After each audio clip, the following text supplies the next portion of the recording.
Yes, sadly, what you're seeing on that thumbnail is true.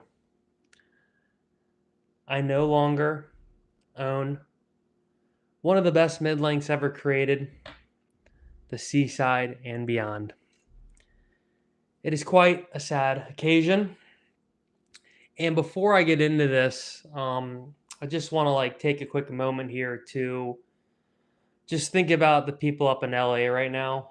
I am pretty close to there, and I just, it's hard to kind of go about our daily lives as there is so much suffering currently happening, and especially for in my neck of the woods and so close by. So I just want to kind of take a quick moment just to have a little bit of a little moment of silence here, just hopefully that everyone can stay as safe as possible. And I really am sorry for everything that people are having to deal with.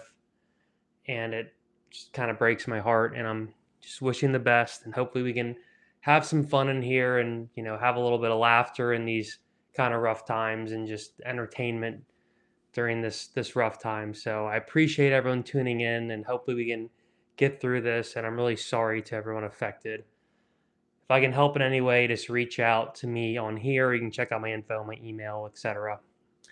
But back to the live stream, and I appreciate everyone for tuning in.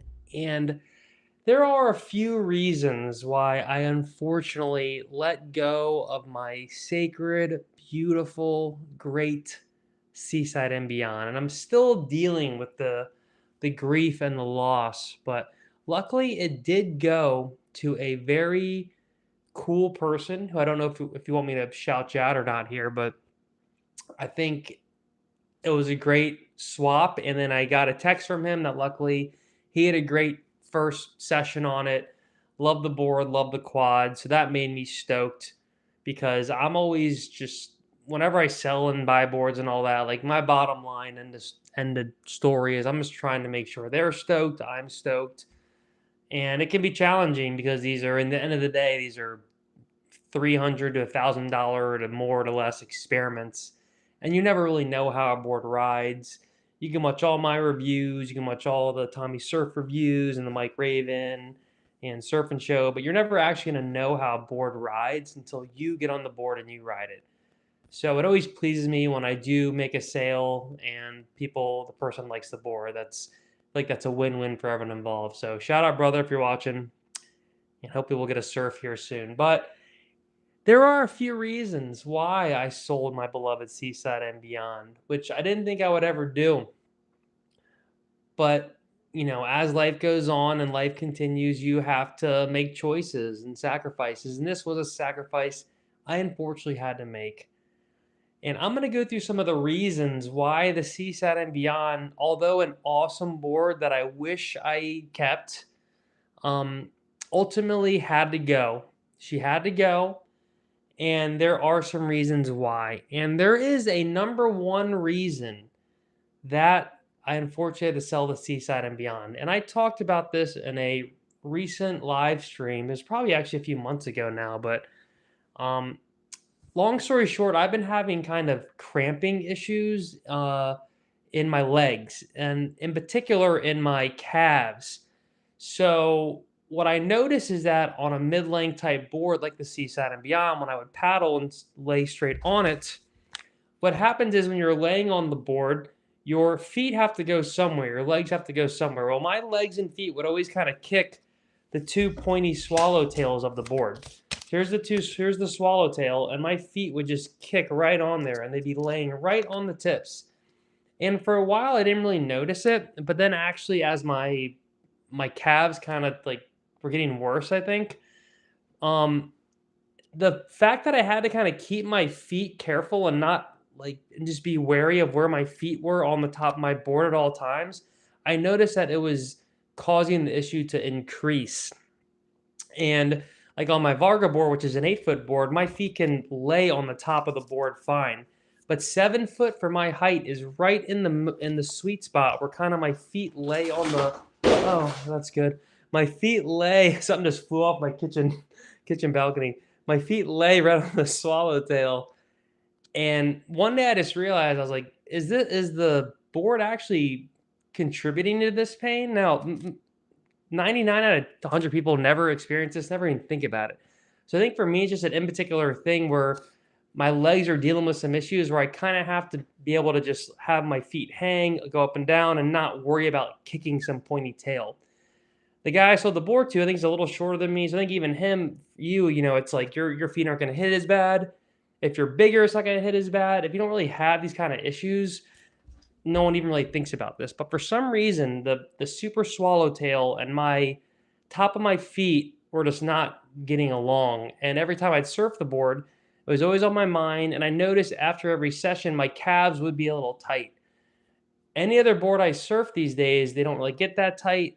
And I was like, so if I'm not really surfing the board, then why am I owning the board? Like, I feel this is a sick board. It should not just sit here and go to waste, especially as I kind of need to replace it with essentially what I bought it for, which is kind of like a groveler, a thick with two C's groveler.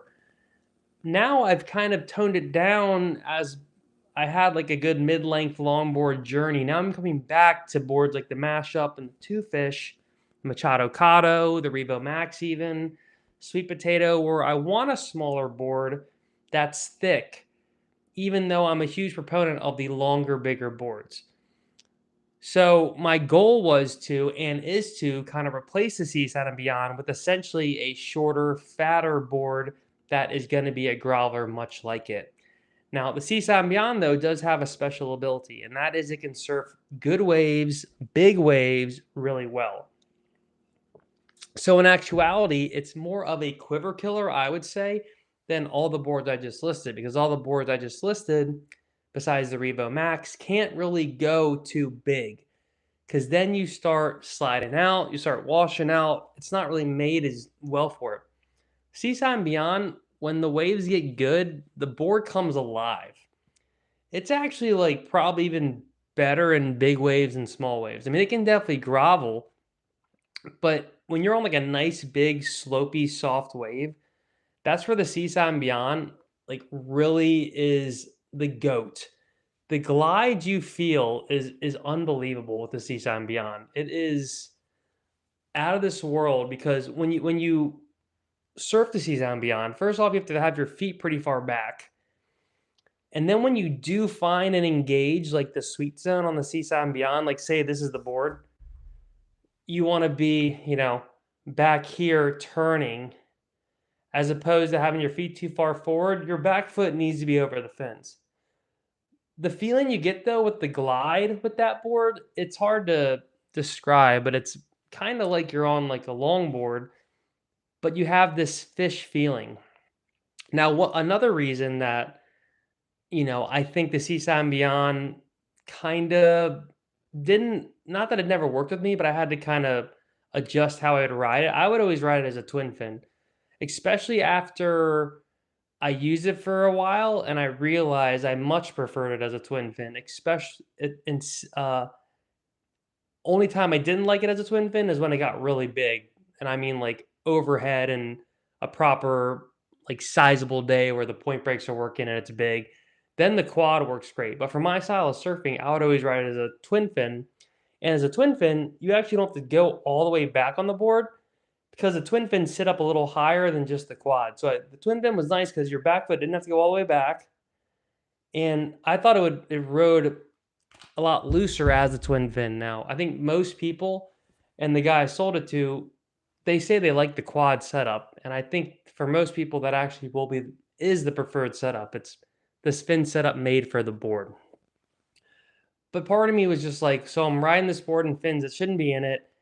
It's starting to give me calf issues. Like I need to, and I just caught myself not really riding it that much anymore. I was like, well, this is still a sick board. I shouldn't just let it collect dust and go to waste. So the goal was I sold it, but now the other goal is to replace it with a similar board. I'm thinking a Sweet Potato or Machado Cotto or a Revo Max. Those are my current options. Now the Two Fish back there, right there it is an awesome board. And I'm actually starting to like it more and more. but it's for me, it's actually a little too slidey. Um, that's the intention of the board. But like when you ride the two fish versus the Seaside and Beyond with a twin fin, the same fins even, you're gonna be a lot more skatey, a lot more loose on the two fish because it has a super big single concave, like a spoon that you spooned out with an ice cream cone.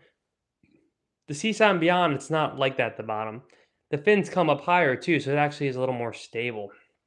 So I don't think the two fish and the Seaside and Beyond really have that much overlap because they do ride pretty different. Um, and that's where the two fish, I think, really can change on the kind of fins you ride. Now I have a fin comparison coming out of like all these different twin fins I'm riding in the two fish. And I know it's going to be blasphemy because I'm getting a spoiler alert too. But right now the KS 2+2 is in there, and for me those are so far my favorite. They actually give me a little bit more hold than the Rob's twins, and a little bit more in the pocket, and just seem to suit my style of surfing a little more. I also tried the Tomo Revo Maxes in the two fish, and this is another spoiler alert, but long story short, they do not work well. The Tomo Revo Max fins are actually pretty small when you put them up compared to the Rob's fins and the Endorphins. They're a good amount smaller, so they just don't hold as much due to their smallness. I don't know how and why they work so well on the Revo Max when they are noticeably smaller. So there must be something there where the Revo Max's bottom has so much going on that it acts as another fin in the board.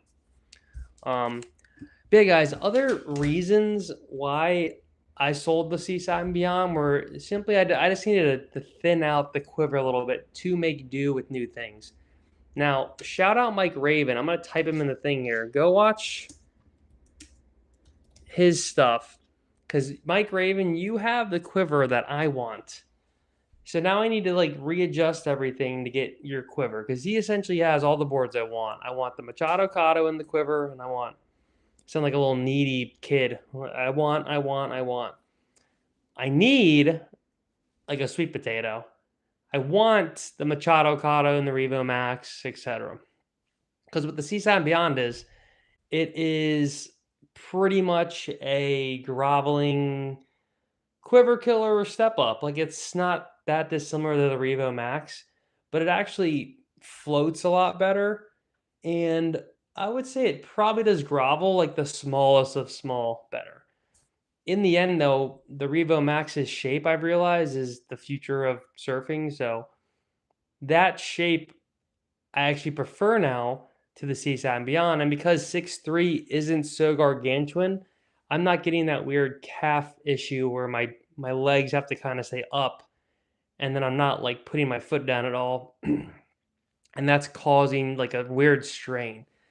Now, when you get weird muscle cramps and stuff, I've actually done a lot of different things the last few months to a year that have helped a lot. One is LMNTs, which is like all the podcast people are sponsored by them. I would love to be sponsored by LMNT. It's spelled out like that in letters. It is pretty much like an electrolyte powder, but it's by far the best one I've tried, and that's actually really helped with lack of cramps surfing and then like in your bed waking up or whatever. And then the other thing that's helped a lot is these magnesium calcium supplements I take every night. It's like a magnesium, calcium, potassium. So it's similar to the LMNT, but it's just in a pill form. And I just take 2 of those a night. And between those 2 things is actually I've gotten the calf and leg cramps under control like a bunch. The only thing that was kind of still causing it a little bit was the Seaside and Beyond. And again, it was just because I need to have like my legs a certain way right now as I'm getting better. Some days it wouldn't do it at all though, and then some days it would. So it was like kind of hit or miss. But when I get the cramps, it's just like session's ruined, and then you got like to deal with that. So I would just find myself riding it less and less.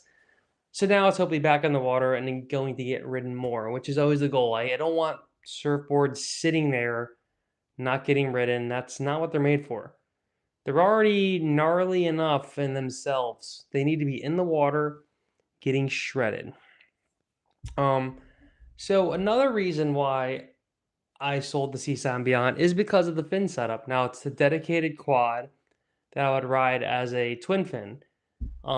As you see the mashup here, tri-fin right there, but it can also be a quad. But the fact that it's a tri-fin too, I really like because I'm actually much more of a tri-fin guy than a quad guy. Um, I've never, I've only gotten well with a quad on one retro fish, which Seaside and Beyond, I will admit that it looked a lot like this 6'4" retro fish. Very similar shape, a big swallow. So the quad does work really well in that shape.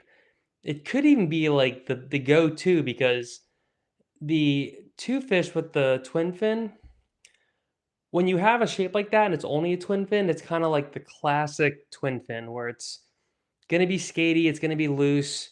It's gonna be like a twin fin that I remember that I never liked. The modern twin fin is more pivoty, more upright, better in the pocket, has more, excuse me, top to bottom workability. So for my kind of surfing, which is in the pocket, pretty much I'm trying to surf like Noah Salas. That is the new twin fin. The old twin fin is what the two fish is and what the Seaside and Beyond would be if it was a twin fin. So the general public actually is going to appreciate a quad more than just a twin fin.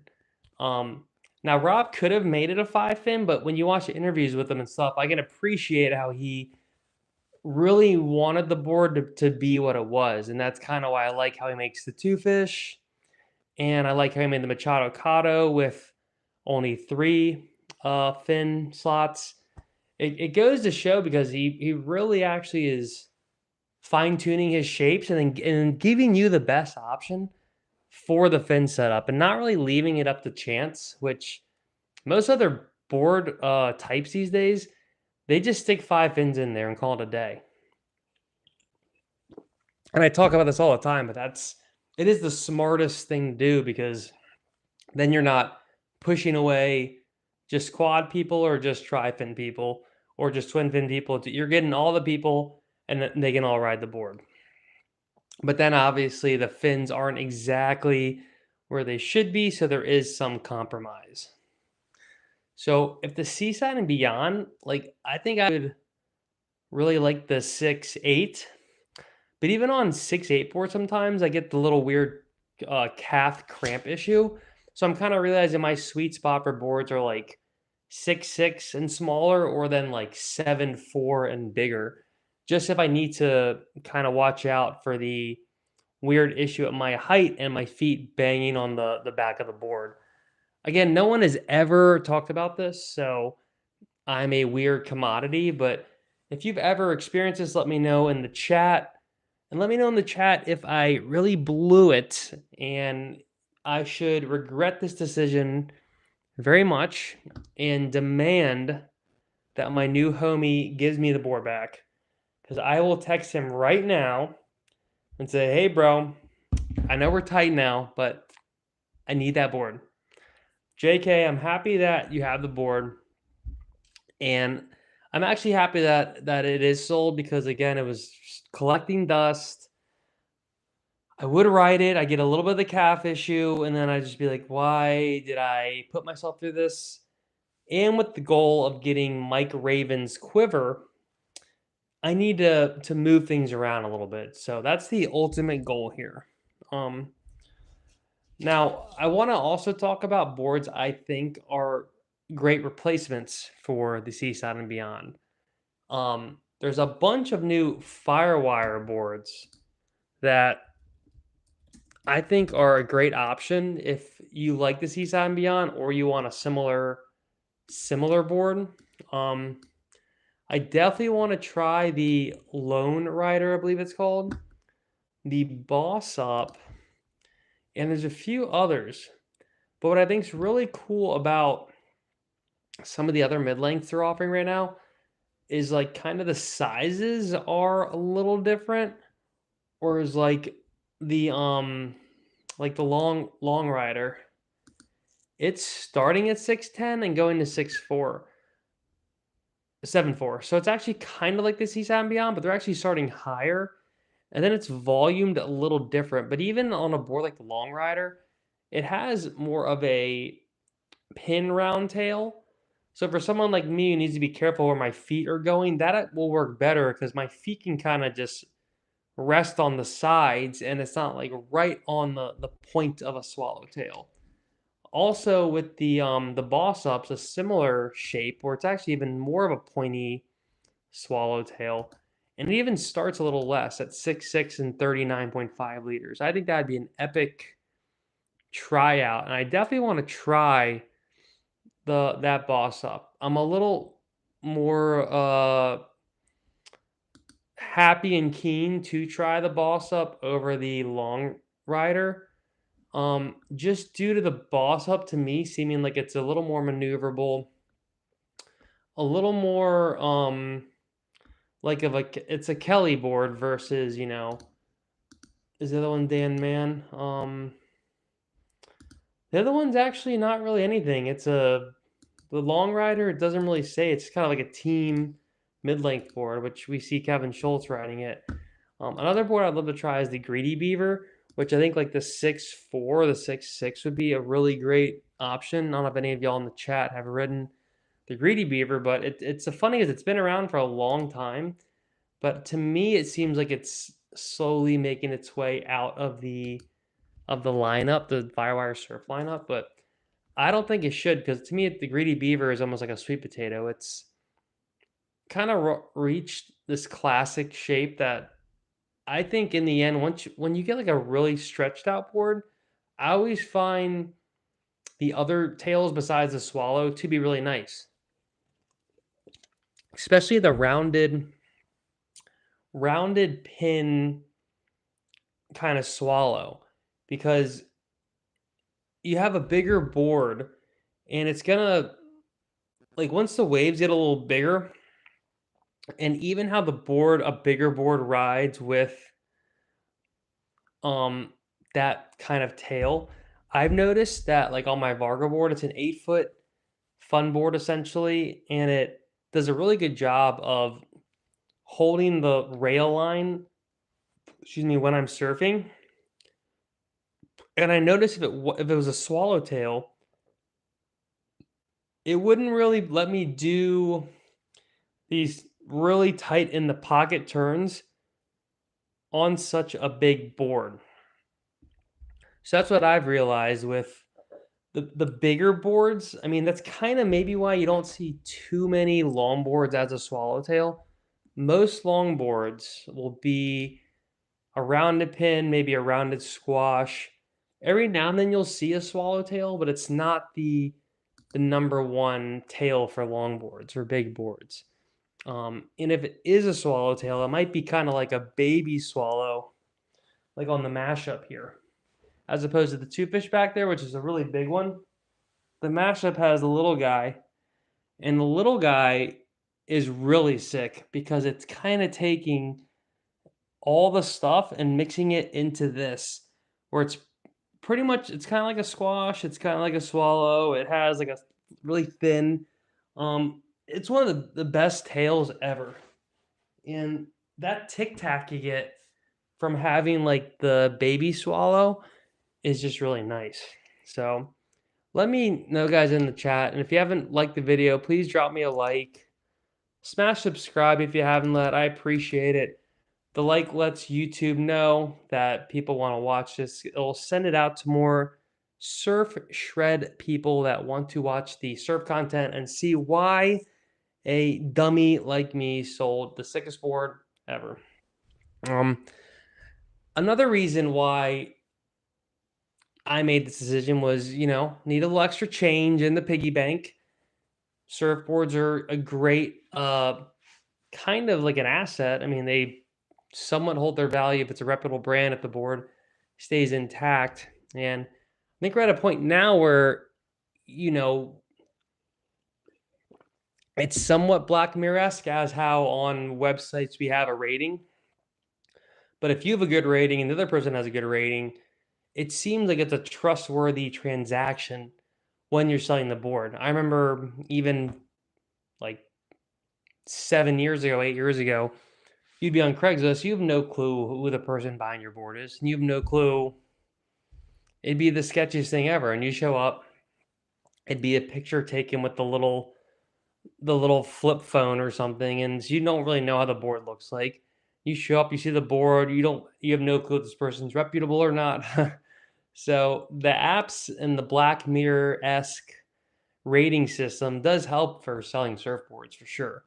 And it makes the whole process a lot more streamlined. And I've had nothing but positive experiences the last couple of years with buying and selling boards. And it does make it a little less of a hectic nightmare because again, I think everyone's sick of buying these super expensive things and you don't know if they're gonna work. It's never fun.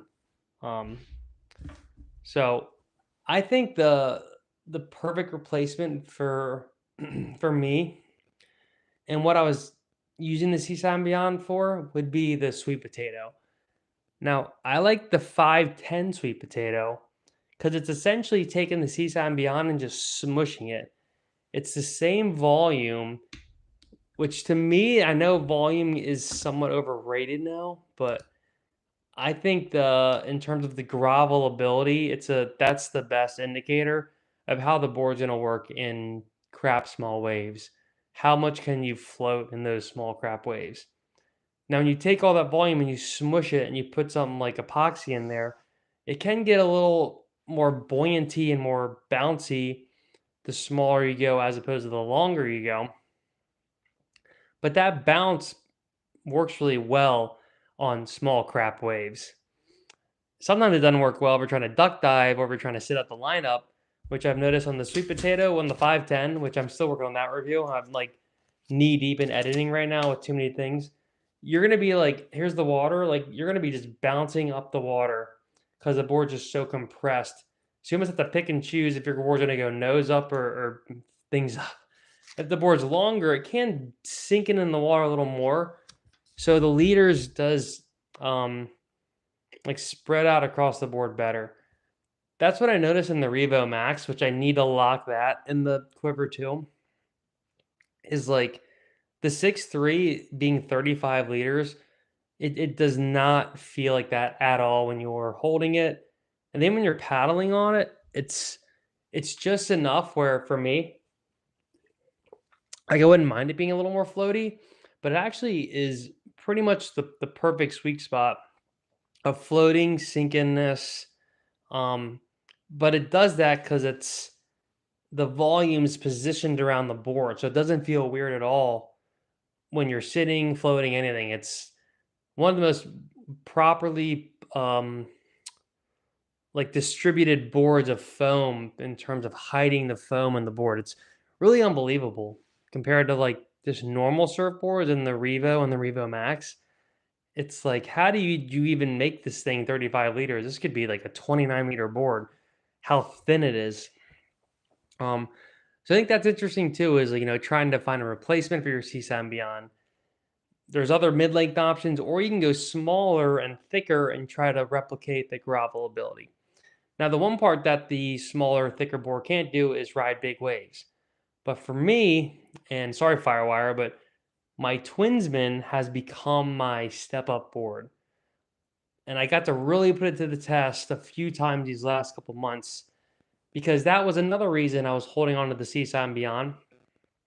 It always came in handy when I just really needed a big wave board. But the more I rode the Twinsman in bigger surf, the more I realized like, wow, this is like a kind of a step up here.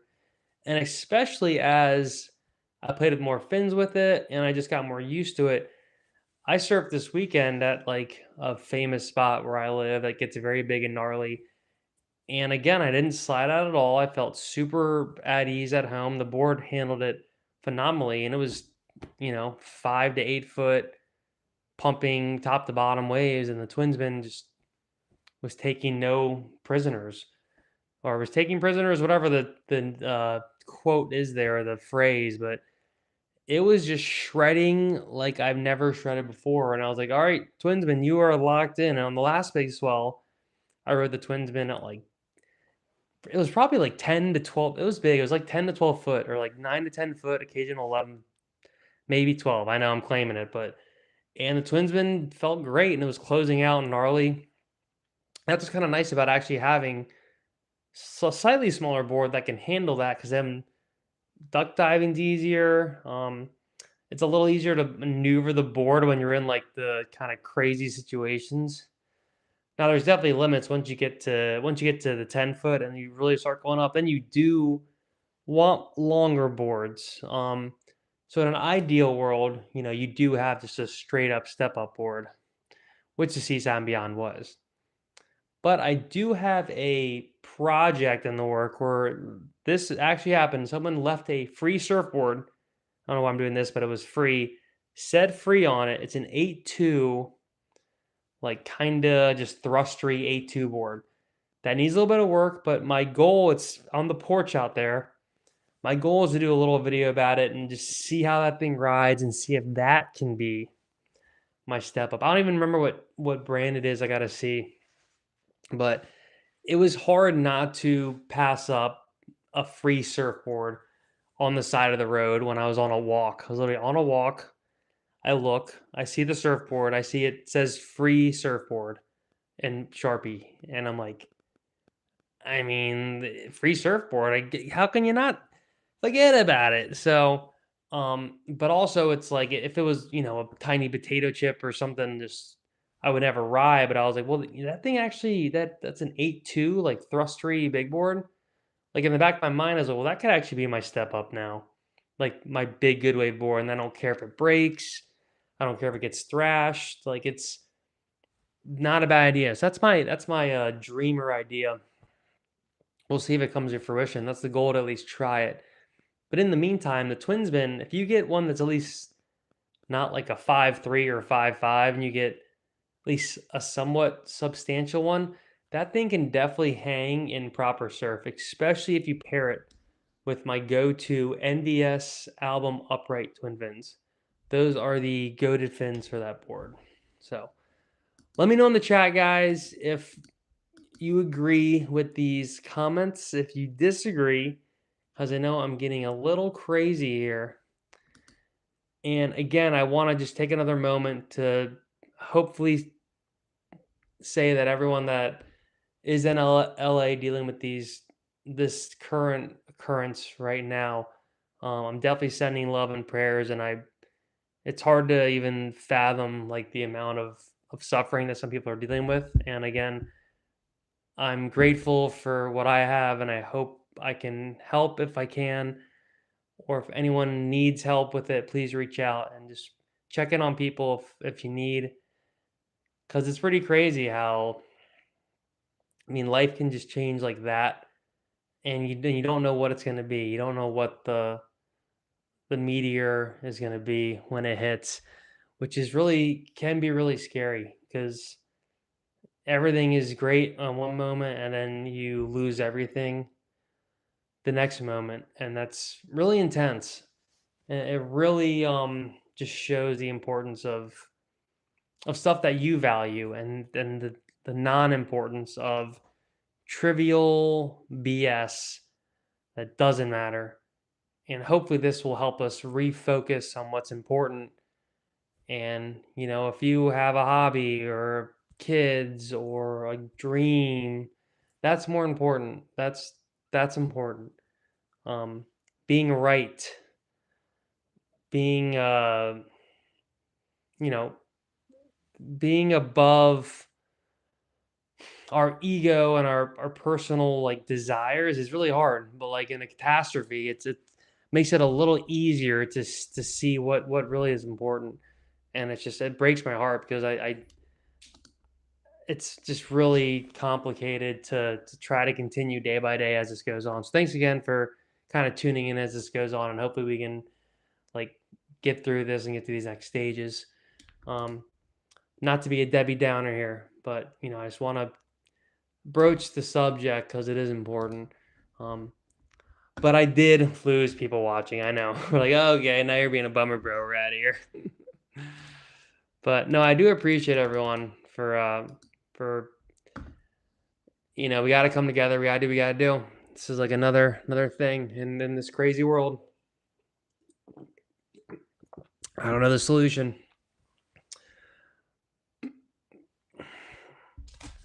But anyway, we're getting a little long-winded in the tooth there. We're just around 35 minutes. I just wanted to kind of do a quick live stream because I haven't done one in a hot second. And I thought it'd be interesting because, the Seaside and Beyond is such a amazing, sick board that I never thought I'd get rid of. And then one day when I did, and then I look over in my corner and it's not there, it's like, And then I needed to vent. I need to vent about this. And this is that vent session about getting rid of a board that really, taught me a lot about surfing, got me through some rough patches. The art of riding bigger boards, I think everyone needs to go through this process because once you step up on a bigger board, you can throw around a bigger board. You get used to more foam. You get used to handling a bigger board. Then you go back to your smaller boards and your potato chips and your fishes and stuff, and you ride them 10 times better. Hands down, my surfing has gotten so much better as I've went up and down in board sizes. Because you realize that a surfboard is like something to maneuver, but it's also something that like you ride it, like, and it rides you. Like you're just not on the surfboard, and the surfboard just dictating what you do. Like you have to show the surfboard what to do. And the bigger board is harder to handle and harder to surf it. So as you get better on the bigger board, it's kind of like snowboarding or skateboarding. As you get better, maybe you ride bigger snowboards, you ride stiffer snowboards, you ride stiffer trucks if you're going to do bigger tricks. It's like a kind of a natural progression. And this was even more prevalent back before RNF 96 was the talk of the town or the pod mod, because boards were just getting skinnier and longer. Now we're back on like the smush compressed boards, but Firewire and other companies are making these mid-length boards now. So now it's cool how the market is kind of like went back in time and forward, and now it's back, and now there's this kind of mishmash of all different shapes and sizes. And even 5 years ago, no one would buy a mid-length. Like it'd be some 6-year-old person who kind of wanted a longboard, but maybe the ego didn't want it, or maybe they just were always a shortboarder, and the longboard just isn't their style. Because a longboard at 8 foot, it could be 78 liters. A mid length at 8 foot is 50 to 60 liters. So that's a difference of 20-ish liters. So it's gonna ride more like a shortboard. A longboard definitely rides a little different than a shortboard. So some people don't want to ride a longboard, and you can't really hate them for that because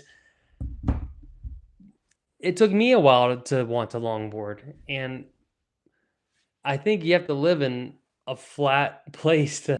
It took me a while to want to longboard, and I think you have to live in a flat place to realize you're not surfing unless you longboard. Shout out my East Coast crew because there's days it's either you're surfing on an IMT 9-foot board or you're not surfing. There's no, what board do I ride today? It's not. You need like the thickest, and you almost need the foam board. That's when you know it's super flat, when you need a foam board. And there's actually really good big foam boards. Or you need just the biggest, tankiest 9.6 longboard. But then what? The wave is going to be breaking right on the beach. What are your fins going to do? So sometimes it almost does make sense to have like the really big foam board to surf that super small East Coast shore break ankle high wave. Now, people in California, fortunately, we're spoiled. We have no clue what we have to deal with, what the East Coasters deal with. It is a mind F, and you go crazy. You lose your sanity for sure. So you force yourself. You go crazy. You lose your sanity for sure. So you force yourself to longboard. And that's where I think the mid-length craze is real and is just going to continue because people are realizing, like, if I catch more waves, I have more fun. What's the point of me not catching more waves? That's what a mid length does. It's taking a long board and a short board, it's putting it together, and it's saying, here's a board that is big like a long board, but it rides like a short board. Why do you ride a long board? To catch a bunch of waves. Why do you ride a short board? To have maneuverability. You combine those, and that's pretty much the best of both worlds.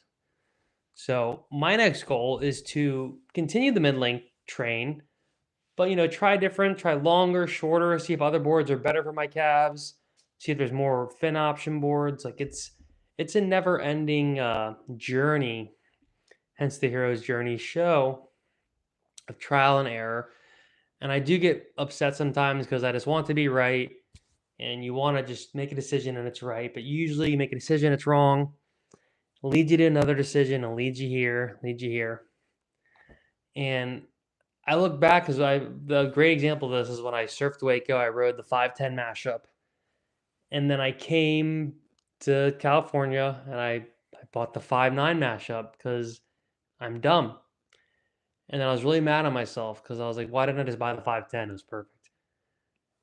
But if I didn't buy the 5.9, I wouldn't have went to a Firewire demo to try another board, and then the domino effect wouldn't have happened, and I wouldn't be here sitting with a sick two fish. And so stuff happens for a reason, and especially if your failures and your mistakes, they propel you to the next step where you wouldn't have gotten there before. And I deal with failures hard because, like, it's sometimes I'm like, you can never do nothing right. Like, you're a failure, never nothing right. Well, you're trying. Like, if you try, then you already succeeded. Most people never even try. Like Homer Simpson says, Bart, did you learn your lesson? The lesson is never try. Because what he's saying is, if you don't want to fail, if you don't want to get defeated, then just don't even try. Then you're obviously not going to fail, and you're not going to succeed. You're going to be stagnant. But at least if you try something, if you buy the greedy beaver, if you get the two fish, if you get the twinsman, if you get a longboard, shortboard, if you go on this trip, you don't go on this trip, you don't get waves, you do get waves. Like, it's all going to lead you to the next stage and then continue on from there. So, I think reading books about failure and, like, trying, most businesses fail heaps, and then one day maybe something succeeds. Like, it creates resilience, and for me, it's like super important because I can definitely be hard on myself. But then when I get a win, I'm like, oh, I can see how it lined up to get there. And it was usually never like, oh, I just sat around and didn't try, then I won. To go tried, failed, oh, tried, oh, I won. So if you don't succeed if you never try. So I'm going to try to replace the Seaside and Beyond with an equivalent shredding beast. Will I fail? Maybe. Did I fail by selling the board? Maybe I did that too. Who knows? But this is where I am right now, and this is the goal, and I'm going for broke. And that is another thing that I reckon, you need to, if you want to go for something and, like, you want to sacrifice and go for broke, then do it, and don't be a not don't be a victim with it, but, like, if it's gonna be hard. Like, I feel like I've sacrificed heaps and I've really went for everything, and now I'm in a decent spot, but I'm still struggling. Like, life's still hard, but I know I've went for it, and I know that I'm trying, and I know that I don't have to do this. I don't have to try. I don't have to be doing this live stream right now. I would gladly just open up the phone and watch YouTube and Netflix and just eat popcorn. So trying and doing is a lot harder. It's easier said than done. But once you know that you're actually on the path and you're trying and you're doing it and you're sacrificing, when you're on the other side of that, it's pretty interesting because you're like, oh wow, I really went for this, and, like, I made it, or I didn't make it, but I went for it. And then you see other people and they're not really going for anything. Life's just passing them by. They're just watching the next Netflix binge. They're just um going to some party. Not that partying's bad, but they're just kind of going through the motions, not really questioning why am I going to the party? Why am I binging Netflix? Um, why am I just consuming, not creating? And it's so easy, and there's so many things to fill our time now that it's super easy just to not want to do anything, like not want to do the live stream, not want to go surf. Like I don't know, surfing looks kind of fun, but it's kind of small, it's kind of windy. I don't really want to go. It's so easy to just to bow out like that. So the fact you can ever just go for it and try is like it's a lot. Like that actually is a super important thing. Super important because a lot of people are not trying. They're not they're going through the motions. You know, maybe they're stuck in a job, maybe they're stuck in a relationship, maybe they're stuck in a place, and it's easy to feel stuck. Like it's super easy to just get in your head, you're stuck. There's no way out. Like happens to me all the time. No, there's no way out. Woe's me. How am I gonna get out of this? And then one day there's a way out, and you're not gonna get there unless you try. Unless you actually go for your dreams. Is your dream to go to Mexico and open up a surf school, or is your dream to go to New England and open up like a lobster diving thing? Is your dream to go to Utah and be a ski instructor? Like whatever your things are that are kind of pushing you to do, like you have to do them. You really have to do them because um the stuff happens, like the fires, they're happening. Stuff can happen at any point, any point. So if you're not like going for stuff, then when that happens, you're like, crap, I didn't even go for it. I kind of just got scared and go for it. So, that's why I sold the Seaside and Beyond because I'm going for it. I'm going for what I think is important to me. And I want to get a different board that is going to fill that quiver. The scared part of me was holding on the board. No, I can't get rid of the Seaside and Beyond. I need it. I need it. It's like my little ego is holding on when you just got to try to let go. And we keep tons of crap around, or like Americans, we're hoarders. We have, 20 pairs of shoes, and like our closet is full of crap that we haven't used in 10 years. And it's like, it's hard to not want to just let go of stuff. But then once you do, it's like, oh wow, like I'm stoked. Like I'm glad I sold the Seaside and Beyond. I didn't want to, but I needed to. Like that thing, I wasn't using it. I gave my reasons earlier, and I'm happy that I have more monies for food and to put towards the new replacement Mega Groveler. Which shout out Mike Raven. I need the Machado Cotto, the Revo Max, or the sweet potato.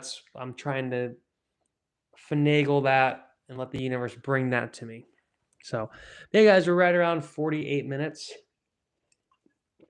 I figure I was going to end it, but maybe we'll try to get to an hour. I wanted to quickly talk about other mid lanes that I think are a good bet for you besides just Firewire. Again, I am a Firewire fanboy, and they do help me out with a lot of these boards and reviews, and it's super appreciated. And again, I wouldn't be doing this unless I got the 5.9 mashup. If I didn't get this and blew it, I would have never, dominoes would have never dominoed up. And shout out Chris Crow, but I just never would have gotten to this point where now I'm going for that YouTube bag, and the goal is not to fumble it. But other boards besides Firewire there's a bunch of really sweet Almeric mid lengths that do a great job as well. In particular, the CI mid is a really cool board. because it has the shape I've been kind of talking about, where it's a rounded pin or a rounded squash, or some with my issue where I need to be careful where my feet are kicking. That just does a little better for me.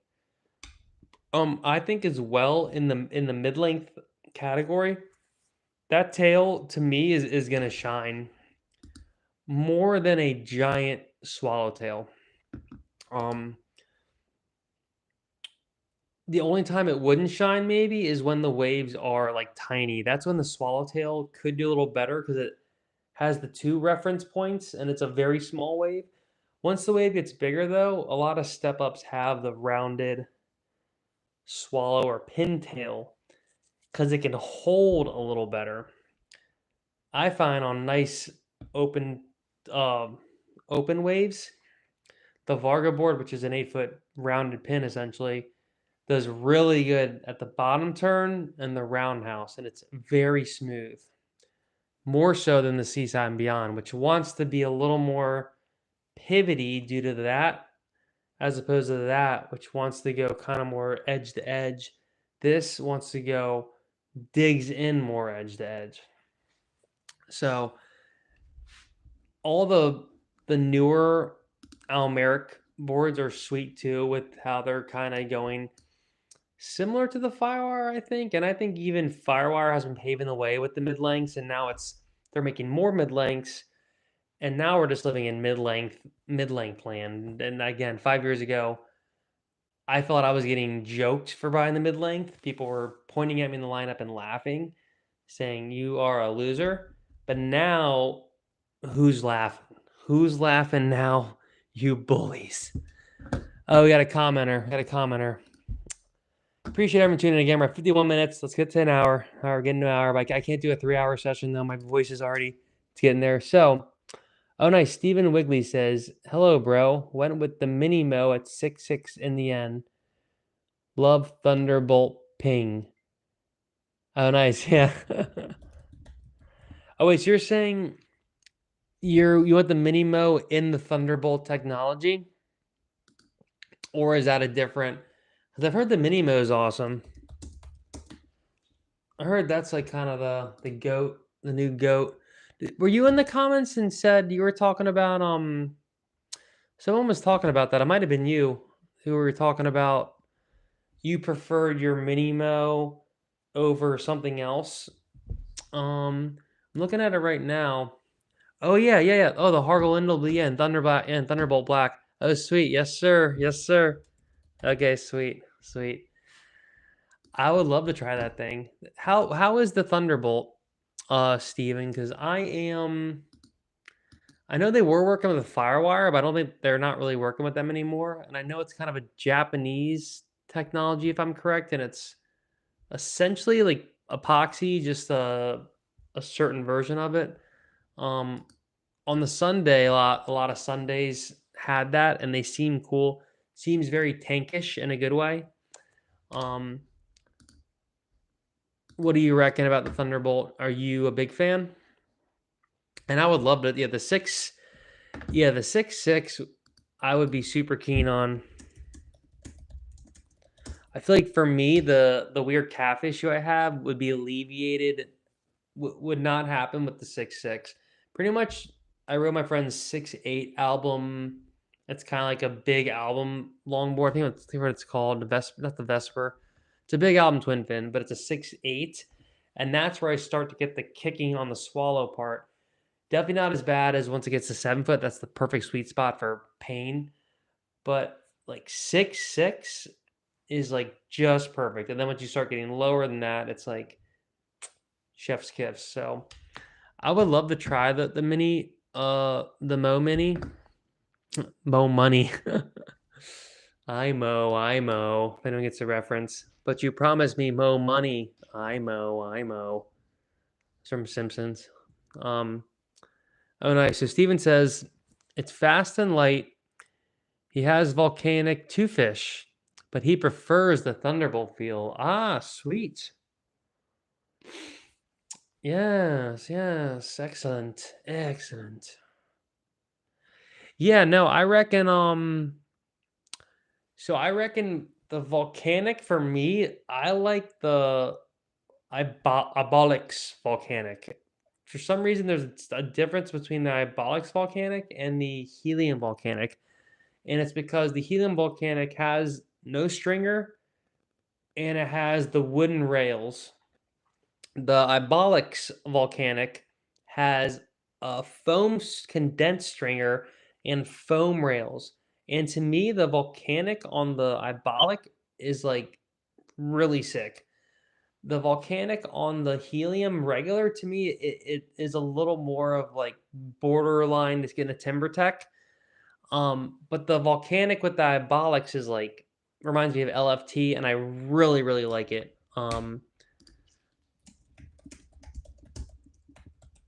no, something's happening. Wait. I super keen on the like the Revo Max, like the that material is epic. Like that's probably my favorite. Um Even more than just the regular helium, which I do like a lot. But I've only ridden the volcanic in on like a really big seaside, and I rode it in something else. And I did like it, but I noticed it was stiff and more kind of almost like a dark arch stiffness, but it didn't seem as lively. But again, it's probably because I'm riding the super thick, big seaside. I think it's the only one I've ridden, and I've noticed in the new seaside and beyond, they did change it to now it's in helium, but it's in uh like volcanic reprieve. Do you have that one? It's volcanic reprieve, which I don't know what's different between the volcanic reprieve and the regular volcanic, but it is a little different. Um, Maybe it does a little better with like super large boards, but they've Firewire has essentially gotten rid of LFT, and now they've moved on, and LFT is Ibolic pretty much. Um, and but the seaside is helium. For some reason, they made it into helium, and then it's the only one that has this like volcanic reprieve, which I'm not sure what it is. It could be similar to the Machado Cotto like marble thing, where it's like I'm not even sure if that's volcanic or not, but Mike Raven said that it is. It does seem heavier than the normal one, or maybe Tommy Surf said that. Ibolic's awesome. I'm like kind of a Ibolic fanboy. I don't know. I didn't think I would like it because to me, like a foam stringer and foam rails sounds less cool than no stringer and wood rails. But the Tomo Sci-Fi I rode was an Ibolic, the Sci-Fi 2.0, and that was like sick. That was like very nice, very nice. It felt really great, really great. And then the Revo Max's Ibolic Volcanic is could be my favorite of all the tech because there's some about the give and the stiffness, the feel of it, like the actual feel of the material is really nice, and how it wants to go in the water just a little bit but still float very nicely. I think they're onto something, and the lack of wood makes the board lighter. So I think the Ibolic ends up being super light. Makes the board lighter. So I think the Ibolic ends up being super light because it's like only foam and then glass. Um, which is nice because I think the volcanic lamination does add weight, but the Ibolic is so light that the extra weight kind of works to its benefit. And so far, that's my favorite. I definitely am super stoked on just the helium as well, though. I love how the helium is really get up and go. Um, Super light, and I kind of like the bouncy floatiness as long as the waves aren't too big. I don't mind like the bouncy, floaty. Like to me, it's fun. It makes the board really lively. Um, so yeah, but I also think that the LFT, which RIP, is pretty much the Ibolics now.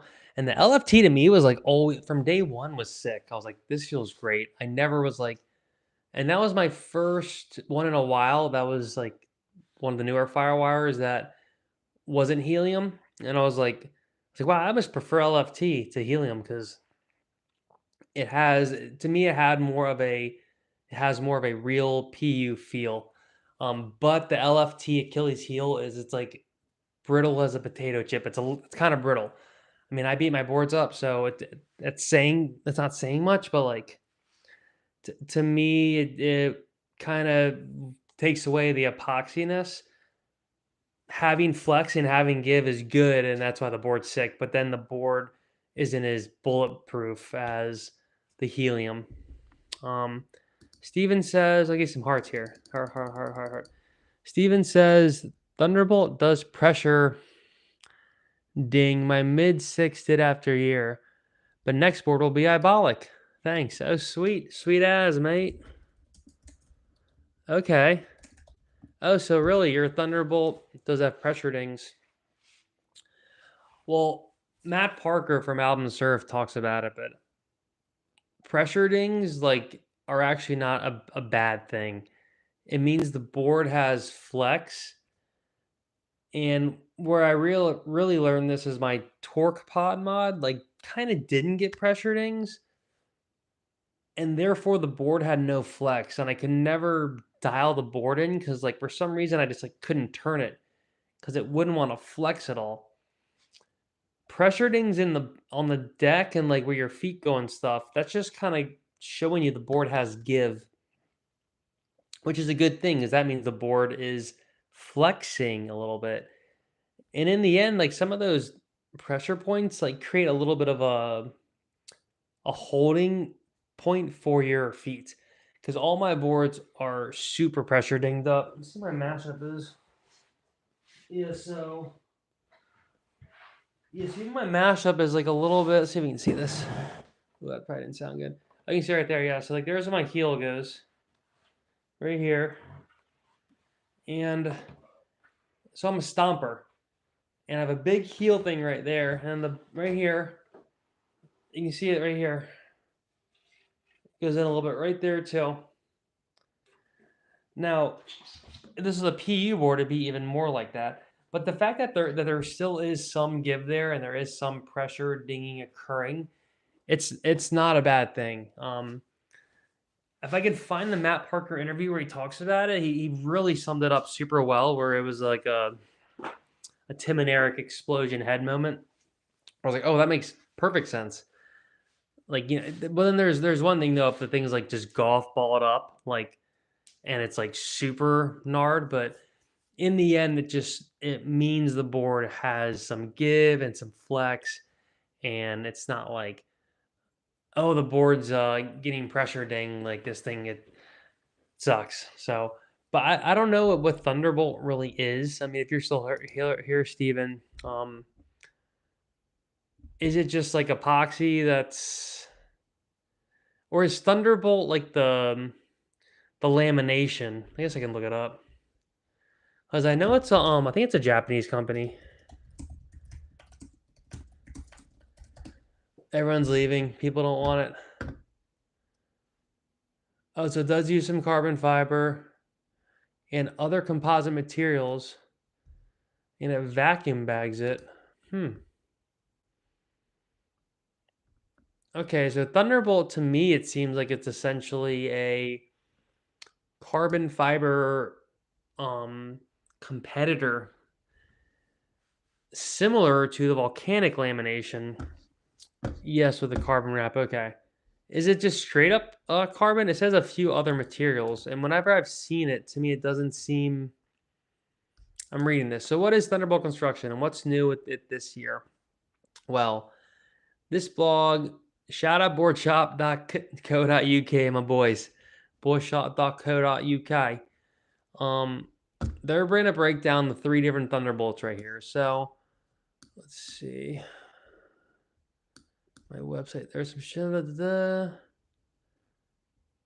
So the Minimo they're talking about. Thunderbolt red and black. And it's good on bigger boards because it helps it Because if there would be a loss in paddle power, the stiffness and the extra float helps it. They're not really saying what it is. Let me go back to another one. Here we go, Thunderbolt Technologies.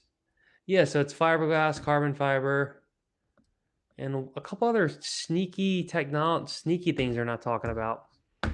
They're saying other composite materials besides carbon and fiberglass. Oh wait, is that the Revo Max? No. There's some board that looks weird. I don't know what that thing is. And they have like Revo Max lookalikes. No one can beat the Revo Max. You jerks. Okay, that makes sense then. Yeah, it uses fiberglass, carbon fiber, and other composite materials. Interesting. I never knew that. I never knew Thunderbolt was essentially carbon fiber. That's cool. That's cool. So I wonder why they kind of... I wonder why Firewire... Oh, well, maybe Firewire just because they're like trying to be the most eco-friendly possible. The Volcanic's more eco-friendly than carbon fiber. Because in the end, even though carbon fiber is goated, and I'm a carbon fiber fanboy, it is a little naughty. I don't know if it's as naughty as oil. Let me see. Is carbon fiber bad for environment? Oh, it has potential. Oh, but can be more sustainable. Oh, it's difficult to recycle and it's not biodegradable. It can be remelted and recycled like aluminum though.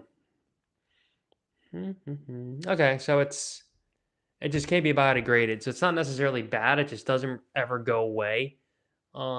Which I guess is bad, but at the end of the day, there's not some pollutant, or maybe it is, I don't know. I know I'm just talking on my butt here. So Steven says the stringer will flex when lying on it. Kind of hard to explain, but kind of like a guitar. Oh, interesting.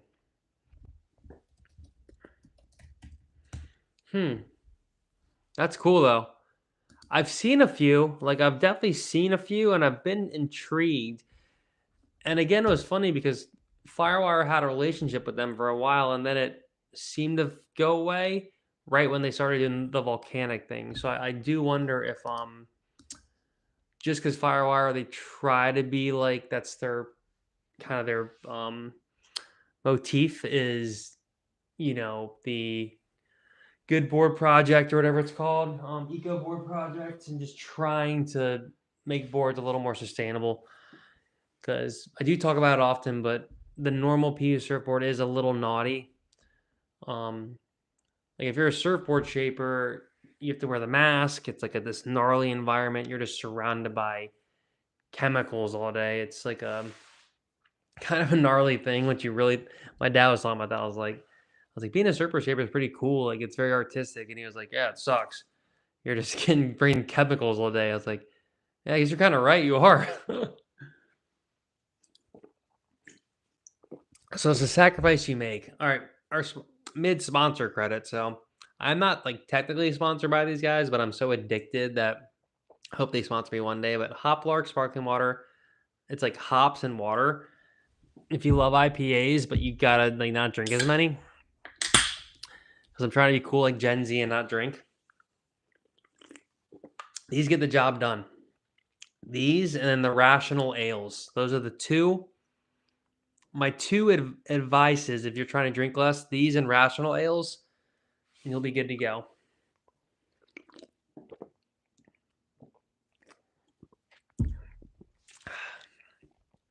So Steven says, in terms of when the stringer flexes when you're lying on it, so that's, yeah, so it flexes even though it's carbon, but it gives some flex.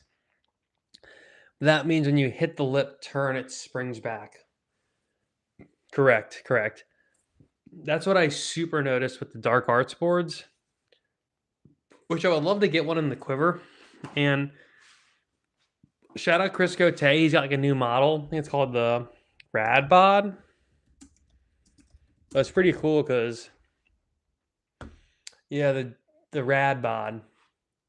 So it's a Chris Cote model.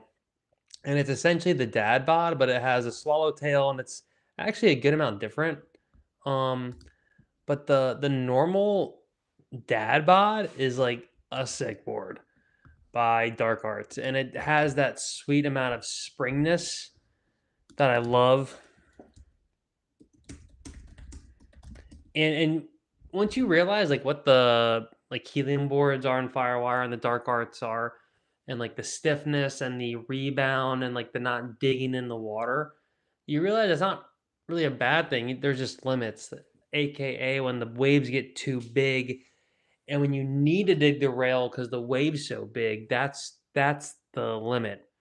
Um, so it doesn't even really become like a skill issue because I had one moment a few weeks ago. I was riding the two fish, and it was like, I'll dox myself. It was PB point. It was firing PB point. Don't tell anyone.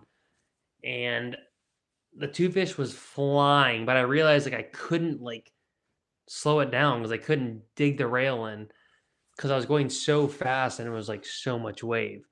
So that's when the PU board does take it up a notch, and maybe the Thunderbolt even if it does surf a little bit, But that's where I think also the volcanic Ibolics could actually be the goaded board, the goaded material because it can dig in when the waves get big, and the Revo Max that they're claiming it's a step up. So and I rode it in big waves and it does do well.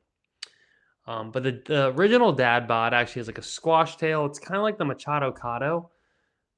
Chris Cote made it kind of different and added a swallowtail, and it's still pretty cool. And it's just cool that like Chris is a cool guy, and it's cool that he has like his own model now. So it's pretty sweet. But the dad bod is an awesome board. Check that out. What's the dimensions on the dad bod for me are perfect too. It's let me see, dad bod run over time. Yeah, it might even be the dad bod. No, it's a dad bod 1.0. So the original dad bod, yeah, he actually changed it a lot. He made it. Yeah, he made the dad bod more like a pod mod. The original dad bod is like a Machado Cado. So if you type in JT dad bod into the internets and then you look at the dimensions, they're pretty sweet. It's a 511 is 37 liters. 5.9 is 34 liters. I rode the 511 in small windy crap, and that's the day I learned that the carbon fiber can work really good in crappy waves. You don't, and if it's windy, it actually is okay. As long as it's kind of small and it's not like too much of a. If it's big and windy, then it is more like a what's the word? Like you could get hurt. The wave you can get not you can get hurt, but like the board can't handle it because there's so much wave. But if it's small and windy, then the board's only fighting the wind, not the wave as well. So to me, it worked really well, and I was really blown away with how the dad bod worked. And I was instantly sold on the carbon fiber, the dark arts in particular. But the only thing is the all black board, and I live in kind of a sunny area, and it's like I'd love to have one, but just in a weird time where I couldn't get it. But love to have one eventually, and you can actually get painted ones, which are pretty sick. And I would always recommend the dad bod, the original. I prefer, but it's pretty much the Machado Cado. It's a slimmer Machado Cado, or a dumpster diver. So, yeah. Does anyone else have any boards or material that you are keen on as we've devolved into straight up surf and hang? This is the surf hang portion of the show. We'll slow it down. No need to rush now. Let me know if you guys have any questions. And let me know if I'm a bozo for letting go of my beloved 7-foot Seaside and Beyond. They got me through so many hard times, and I just don't know what I'm going to do. But I'll survive. I'll make it. I'll be okay if I get a replacement. In the meantime, though, the two fish over here has been doing wonders, and I would love to lock it in the Quiver, but again, compared to some of the other boards that are similar, I kind of prefer some of the other boards. For instance, the sweet potato and the two fish, I might even do that video soon, is the sweet potato versus the two fish. For me, I prefer the sweet potato. It rides more how I surf, and I get the board more.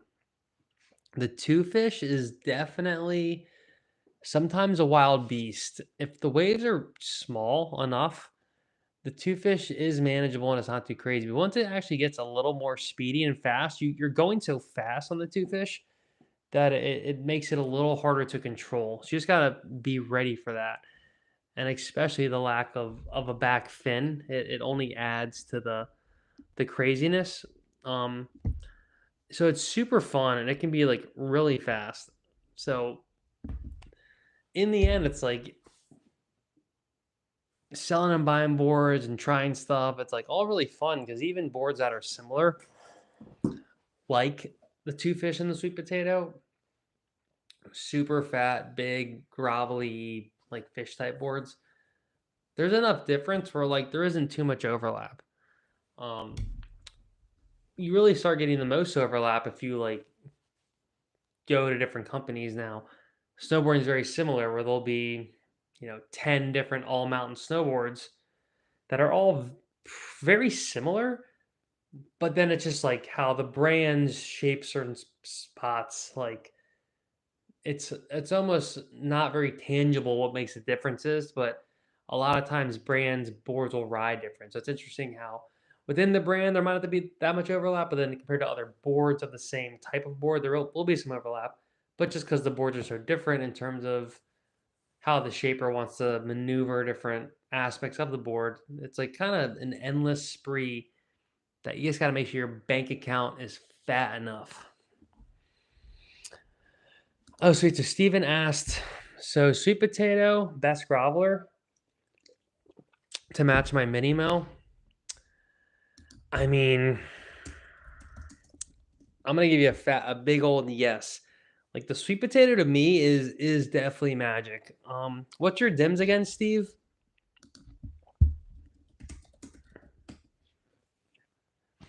Because I want to try the 5. Most people get like the 5.6 or the 5.4. Now I would say I would get it like big. I mean, I rode the 5.10. I loved it. I want to ride the 5.8. But if I don't ride the 5.8 and I eventually see a 5.10, I'm gonna scoop it because the 5.10 is the same liters as my 7-foot Seaside and Beyond. So essentially, I'm replacing the mid length with the sweet potato. The only time I don't bridge is when you're sitting in a lineup. The board has to pick if you're gonna go this way or this way because you can't sink the board unless you're a big boy. But the 5.8 sweet potato is about 40 liters. A 5, I think it's 41 or 42. The 5.10 is 45-ish liters. So it's not even that much different. But I'm weird where like at the end of the day, like I always like just having more volume, more board, catch more waves. You're more like you're just getting into the waves more. It's more like a cheating longboard. It's rare that I'm like, oh, I should have went smaller. I mean, initially I might be like, oh, the board's kind of big and stuff, but like especially the two fish is 5'11", it's kind of big. But there's sometimes like, oh, it feels perfect, and I like having a lot of floating board. Um, oh, nice. Steve's 165, 5'10", 30 years. We're pretty much the same person, Steve. That's exactly me. I'm like 5 pounds more than you, but I've surfed 30 years and I'm 5'10". So I'd say 5'8" sweet potato if you don't like too much float. 5'10" if you want.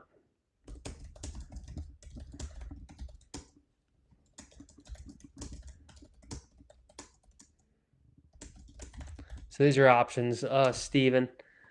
But yeah, the sweet potato for me was like an epic board. And we got Tony. Tony's in the chat. Tony, appreciate you stopping by. Tony said, hey, Trav, speaking of it, I just sold my 7-foot, which I loved initially when I was 19 kilograms heavier, but I've only ridden it 3 times in the past 6 months, and it seemed awkward for me the last time. Wow, interesting. Okay.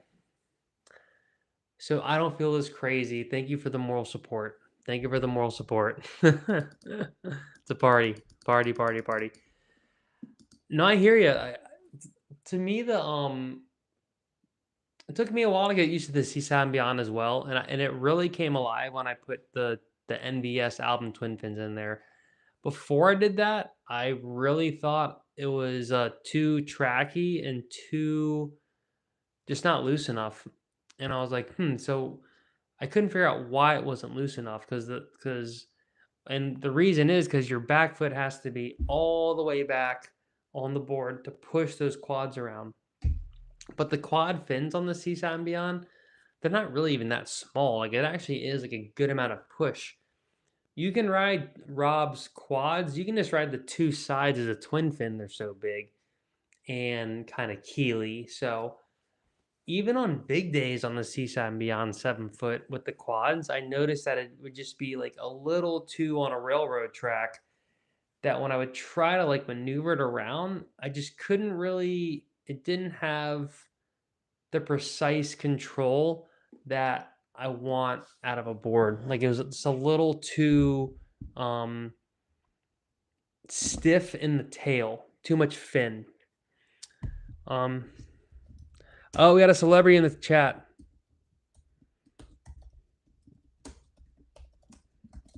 What is up, Megzy? Minji. Come on, Minji.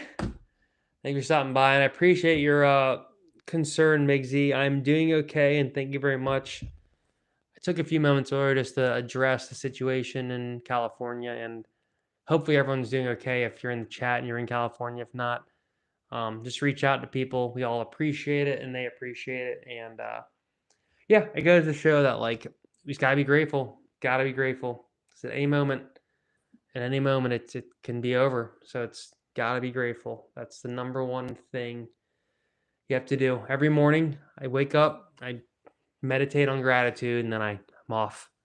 I'm off. Tony says, quick question. Let's go. We're in it. All right, we're hour 20. Let me get ready here. This is my favorite part, though. When I'm just yapping by myself, I'm like, what am I doing? Then people want to talk to me. It's more fun. Minji. Minji. Gary. All right, so Tony says, quick question. Have transitioned to a shortboard, which I'm really... Thank you, sir. Thank you. Thank you, Miggsy. Appreciate it, man. Really do. Thank you.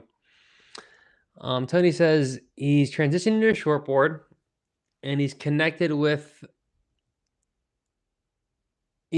a shortboard, which he's connecting with at the moment, but he's keen on getting a boss up for those smaller mid-length days.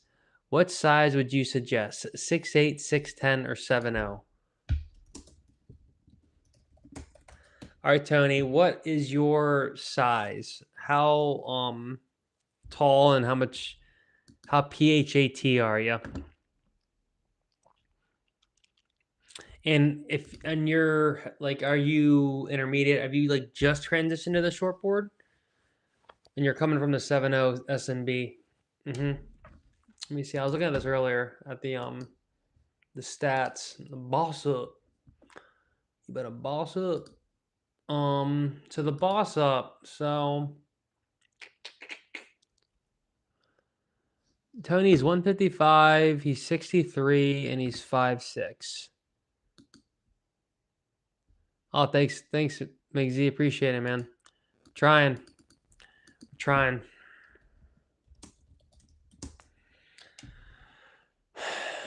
Well, dang, it's cool, man. 'Cause I kind of feel bad sometimes, like right now I'm making this video, but you know, we have to continue doing our thing, trying to go day by day as we get through this thing. Tony's been serving he's only been back serving for 3 years, following a 35-year hiatus. Wow, I love it. Noel Salas had like a little hiatus before he made Surf and Show, so anything's possible.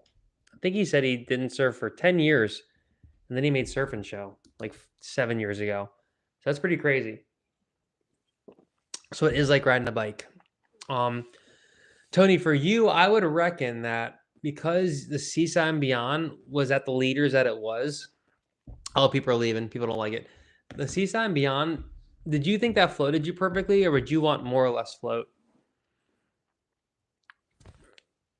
Because my initial thoughts for you are the 7.0 because the 7.0 is already a little less floaty.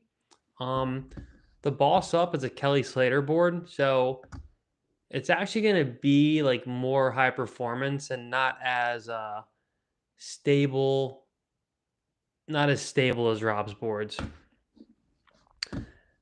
Yes, less float now. Okay. Yes, sir. So you're the future Kelly Slater. Okay, gotcha. Well, if you're trying to actually go shorter, like, oh wait, no, you still want to be a mid length. Okay. Um. Hmm. Well, you're going from 40 liters to 44 liters, so it's actually not even that much difference. Kind of depends on if you like the shorter board or if you like the longer board. Um, I haven't ridden the Boss Up yet. I do plan on riding that soon. Maybe my next review could be on that, but I think the Boss Up is gonna ride like kind of high performancey because looking at it, it has like a pretty narrow tail and a pretty narrow nose for what it is. So I would err on the size of a little bigger. Um, and what's nice is like it has the 5 fin, so you could ride it as a 3 fin, which I think for that board would be ideal. Because you could even get Kelly's 5 fin endorphin set with that, and that could be. And those fins, I'm starting to realize are like the sickest. Kelly's fins because they're super light, and if you get the 5 fin edition, that means you could have the quad for that and the 3 fins. I think for that kind of board, the 3 fins is going to work better, and that's also going to show you that the fins work better in that board compared to the Seaside and Beyond, which just because it has the quads, it has a pretty locked-in feeling. The 3 fins on a bigger board like that are to me rides a little more smoother. If you want the same amount of float as a Seaside and Beyond, and you liked the 7 foot length, I would get the 7 foot. If you want it a little more maneuverably, I get the you're 5'6". Huh. Let's see it. It's kind of a tricky one.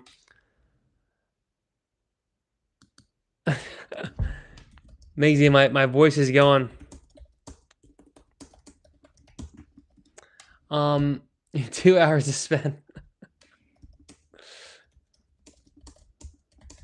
Don't worry, the rewind will be there too. But I'm here for a little bit. What do you, Maisie? Do you have a Boss Up? I can't remember. So Tony says that here's the rail line on a swallowtail. In theory, it has 4 inches longer rail than a rounder pin. Yeah, that makes sense because the swallowtail has to come down and then go back up, or the pintail just comes down like that. So I can see what you mean. 4 inches though, that's like kind of a lot.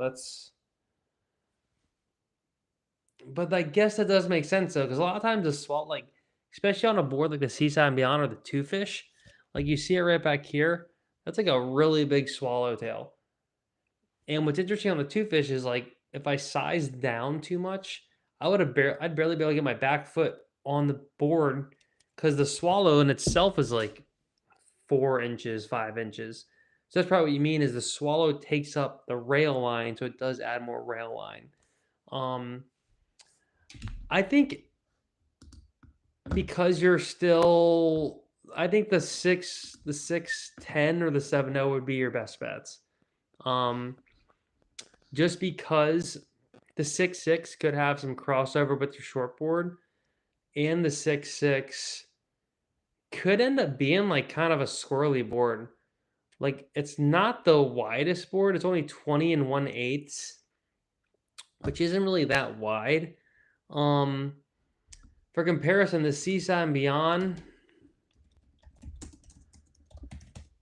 is 20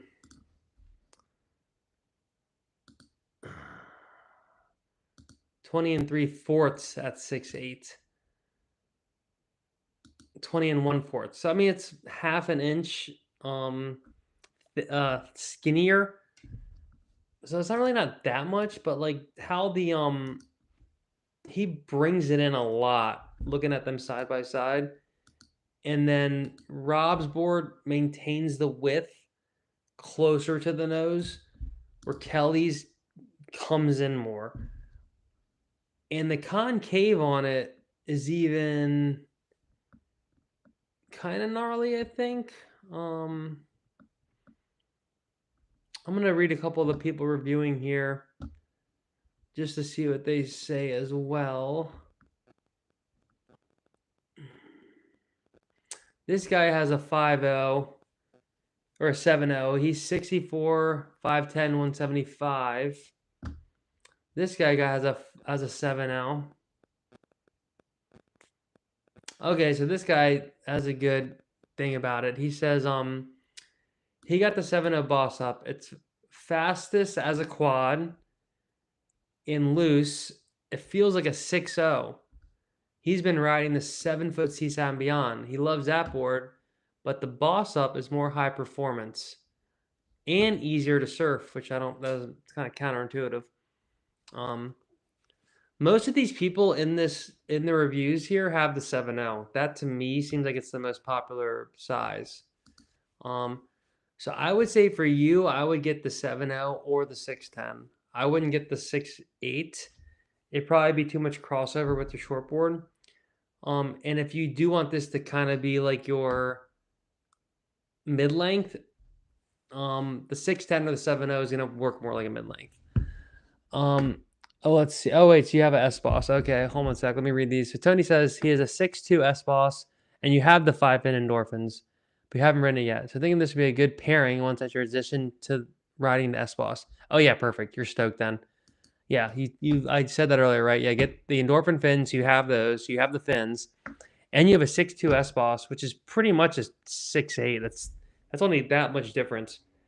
And the S-Boss and the Boss Up, to me, I've held both of them and looked at them. They seem like they're pretty much the same board. I don't see much difference in them. They could have almost just made the S-Boss up to 7.6, I think. Let's see.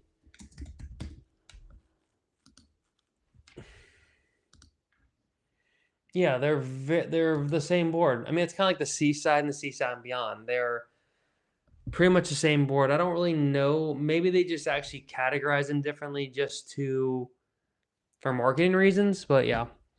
Let's see. Migsy says, he says they're too much of a blade for him, especially the tail pin. Pish, kind of. He's 96 kilograms. What is it in pounds? 210? Yeah, about that. Oh, Tony, you're thinking the 610. I probably would have kept the S&B if it was a 6.8. I think I would have too. I don't know if you're here for it, but for some reason the 7-foot, it's a weird, me being 5'10", there's a weird like a height thing where my feet were just always kicking the swallowtail, and I was having weird calf issues where I just couldn't get around it. So eventually the board just said I didn't ride it as much. And, now you saw the poor Michael Jordan meme, but now it's in better hands and it's going to get used. And shout out my boy. We're friends now and he has the board and he's stoked. He rode it. He's stoked. So I think the 610 would be a perfect middle ground then, where a little smaller, you have the S-Boss, they're going to ride similar enough. So yeah, Maisie just turned 51. Oh, you're saying 7.0? Yeah, I mean my gut says 7.0. But he is pretty thin. You're on the shorter side, 5'6", 155. 155. 5'6". So either is gonna work fine. But I would go, because you have the S-Boss in 6.2, I would go at least 610, if not 610, 7.0. And I would opt for the Ibolics with Volcanic. I would personally go with that. I mean, both are sick, but I think there's something special about the Ibolic with Volcanic. It's really nice. I don't know if you've held one or used one yet.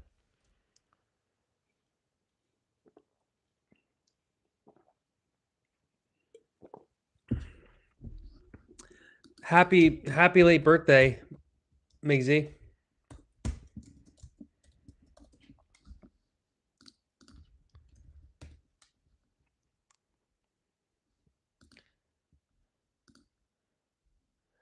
But yeah, so again, in the end, if the 610 versus 7.0, if you want it to be more of a longboard 7.0, if you want it to be a teeny bit more of like a step up shortboard 610, that would be kind of my conclusive decision. But again, I have not ridden the board. But I know Kelly's boards, he likes the, if you've seen the S-Boss on one, he likes to keep them thin, keep them refined. Okay, yeah.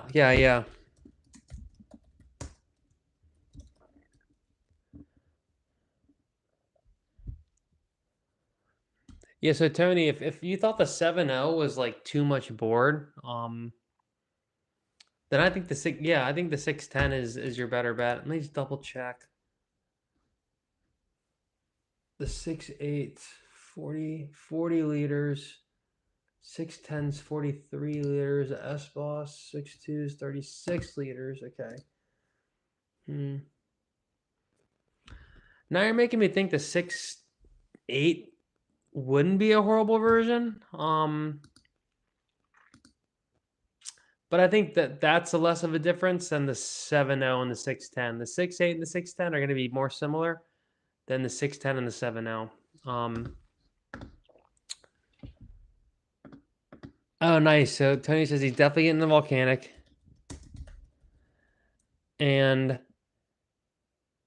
Maggie's saying 610 will be fine. He thinks it's smaller, some more performance with a smaller board. And he thanks you. And they sell quickly. Yes, they do. They're like always selling like hotcakes.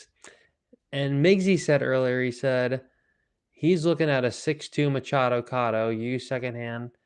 People here in Oz seems they buy it and sell it quickly. That's interesting. I would scoop that. Like the Machado, I've been looking for a used Machado Cotto. I actually don't see many. So to me, they're doing better in America. Oh, here's one. Oh, dang. Oh, I found one just now. Oh, it's sold. God dang it. This 510. That's what I want. Yeah, so they're hard to find here, and people seem to buy them and really like them. So what I see are small mashups, and yeah, people got the mashup too small is what I see more. The Machado Ka is a little less. It's a little more forgiving with the sizing. The mashup, I think, is a short board, and people think it's a groveler. Tony says, yeah, they're getting 1,000 in a day or two. Oh wow, really? That's awesome. That's great to know. Where are you based, Tony? If you don't mind me asking, or around the parts. Oh, nice. Koa Dog 69 says he's got a 6.8 Seaside and Beyond.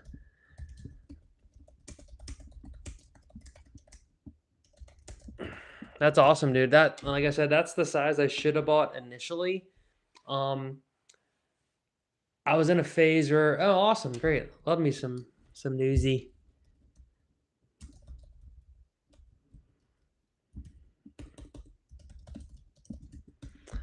Yeah, so not Anchor Point and Gary. But yeah, yeah, the 6.8 Seaside Beyond. I've heard a lot of people that got the 7.0 and they wish they got the 6.8, and then I've heard people that got the 6.8 and the 7.0. It's like the 6.8 to me it seems small enough. What's the that it really ends up being, it's 40 liters, and it really ends up being like almost the perfect mid length because it's long enough and enough volume where you can really shred it, but it's not too overbearing. So Miggy's saying the Kato sell quickly, but people sell quickly, think it's too squirrely here for his age and size. You'll be happy with any groveler. Been waiting to time one of your pods for ages. Oh, wow. That's nice of you, dude.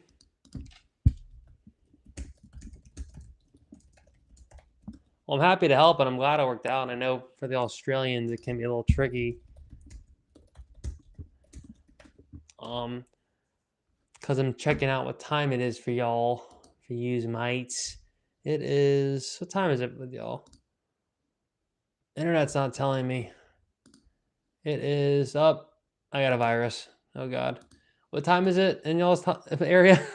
I just got a virus on my computer. I think I got to exit out of that. Yeah, I agree. Yeah, exactly.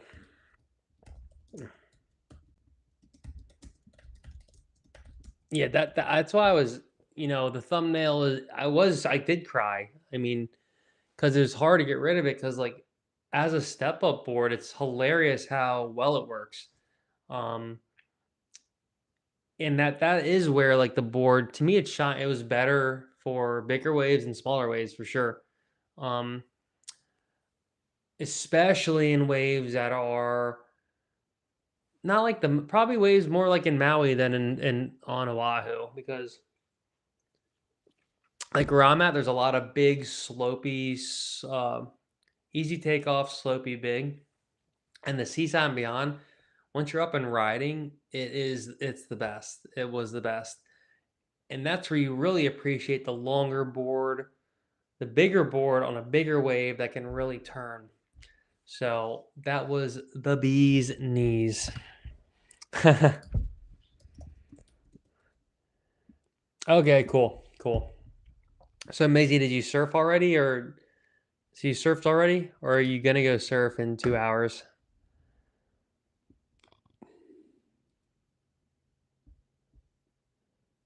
And Tony, I'm super stoked.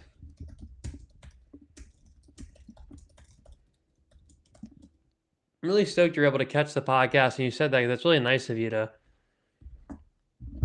be thinking of me. So thank you very much.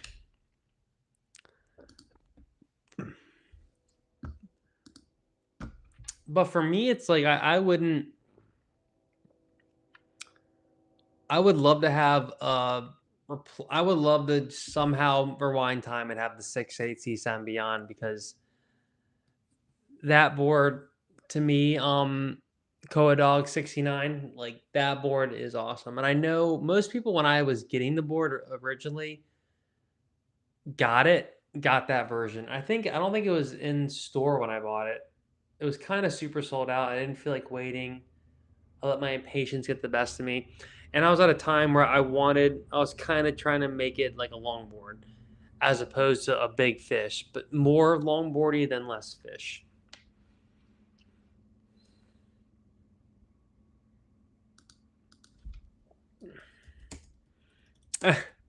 That's hilarious. So you guys are neighbors. That makes me super stoked. That makes me super stoked. Oh, nice. Richie love it? Oh, cool. That's awesome.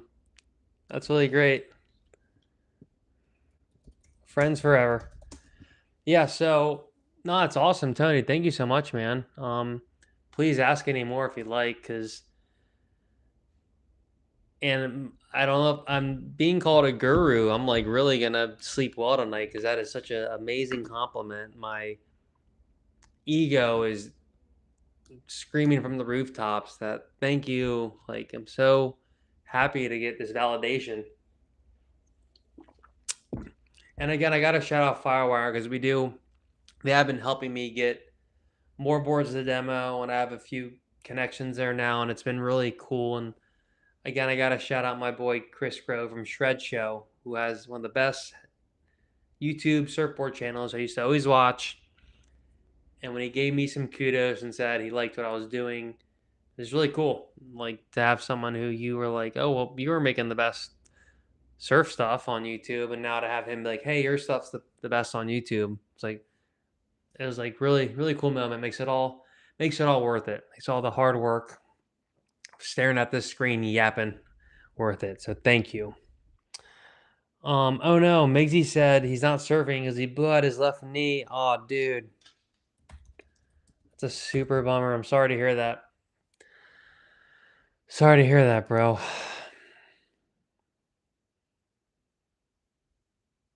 Oh, nice. So Tony's saying he rides a 6'7" mid-length right now, a custom that he had recently. Okay. Well, that gives me some more info too, Tony. I mean, if you like the 6'7", um, depending on the literage, then like that could help you make the decision. If the 6'10" is like just enough more, or if you want, like that, I think the 6'10" could be perfect then. Yeah. Oh no.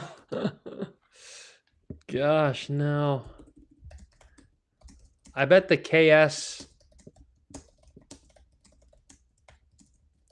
I bet the KS fins, the KS Endorphin 2+2, would work good on the Revo Max. Because you were saying you thought they were too small, I think.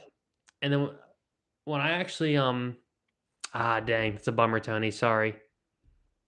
I'm gonna have to give you these surprise faces. I'm surprised. Why'd you sell it? It's a no. Naughty. That sucks. Sorry. You'll get another one. The volcanic boss up's gonna be sick. Yeah, I talked about it earlier, Megsy, but the Tomo Max keels are actually like small. They're small fins. I mean, I'll show you really quick how much smaller they are than the two fish fins. So let me see if I get in focus. So here's Rob's two fish fin, and then here's the Revo Max fin in large. Just the large one, the big one.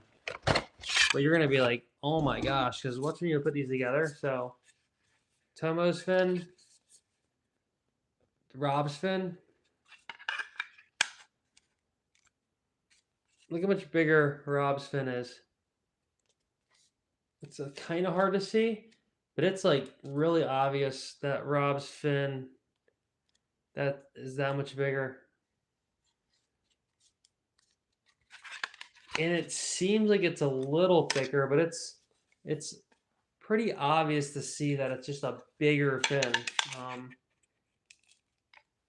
Now, I didn't realize this until I did this kind of like testing this into the two fish.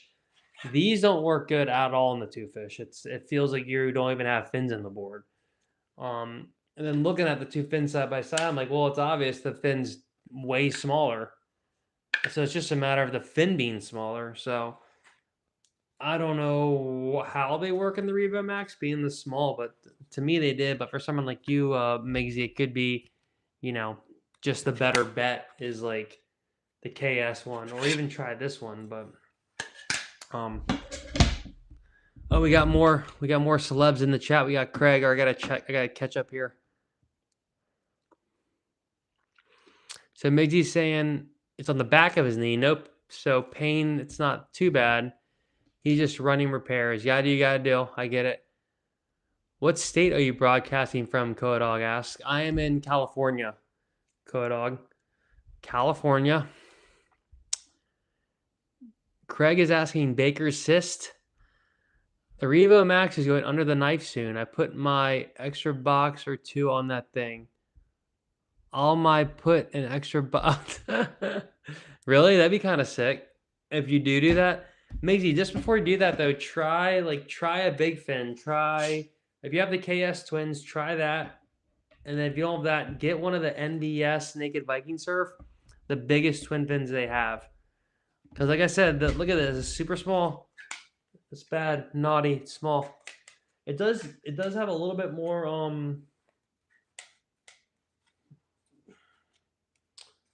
it has a little bit more uprightness, I guess, but it's too small. And the composite material to me seems a little more flexy than Rob's is like kind of more of a behemoth. So yeah. Those are fun fin experiments.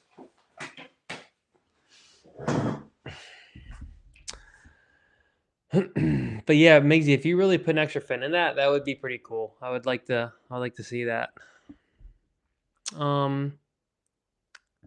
Yeah, no, you were telling me you had the Revo Max and it wasn't working well. So I would suggest trying something out bigger in the meantime, and then if one day you have a Victoria bitter or two, and you just gotta do it, you gotta do it. Koa says he's become a big Rob Machado fan in recent years. He loves his shapes. It all started with the Channel Islands gravy model. That's sweet. That's sweet. Yeah, I really started. I mean, I've liked Rob for a while, but ever since the Drifter movie, the movie The Drifter, I was like, whoa, Rob Machado's the coolest ever. And that even helped me like get more into filmmaking. And as I was getting more into making movies and film school and all that, The Drifter and Rob showed me like, oh, here's a like I wanted to make movies that had some narration. It wasn't just like a action surf movie. It had story. I thought The Drifter was cool. Was they added story to a surf movie, and it was to me it was one of the first ones to really do that successfully in a really cool way. Maggie said he tried the front quads from the seaside, and they worked much better. Well, there you go. And I was talking earlier how the Rob's quads, like even those two fins, you can use as a twin because they're humongous.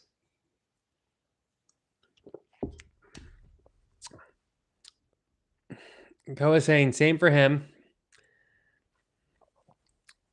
And Miggy's saying the board will look better with more rake for himself. And then the K word. And then he might do it. Wow. That would be, if you really put an extra fin there, that would be pretty cool. I mean, that would like go viral on the internets, I think. If you put a back fin in there, that would be pretty cool. But there's that spine. If you could do it probably. Okoa used to live in Cardiff, and he would see Rob at Pike's Cafe surfing Cardiff Reef. That's awesome.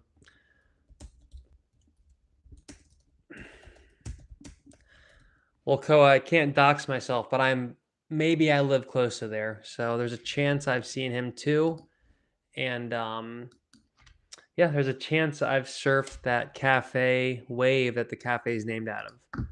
So, it's an awesome area for waves, and like all the boards that Rob shapes, like they make the most sense for this area. So it's awesome, and then even the Cardiff Reef that Rob surfed is actually like a pretty punchy wave. It does have like a little bit of a like getting to it, but it gets kind of racy. A lot of other waves nearby can be a little softer depending on the swell, but that's why you just grab like a two fish or something. It ends up being super fun.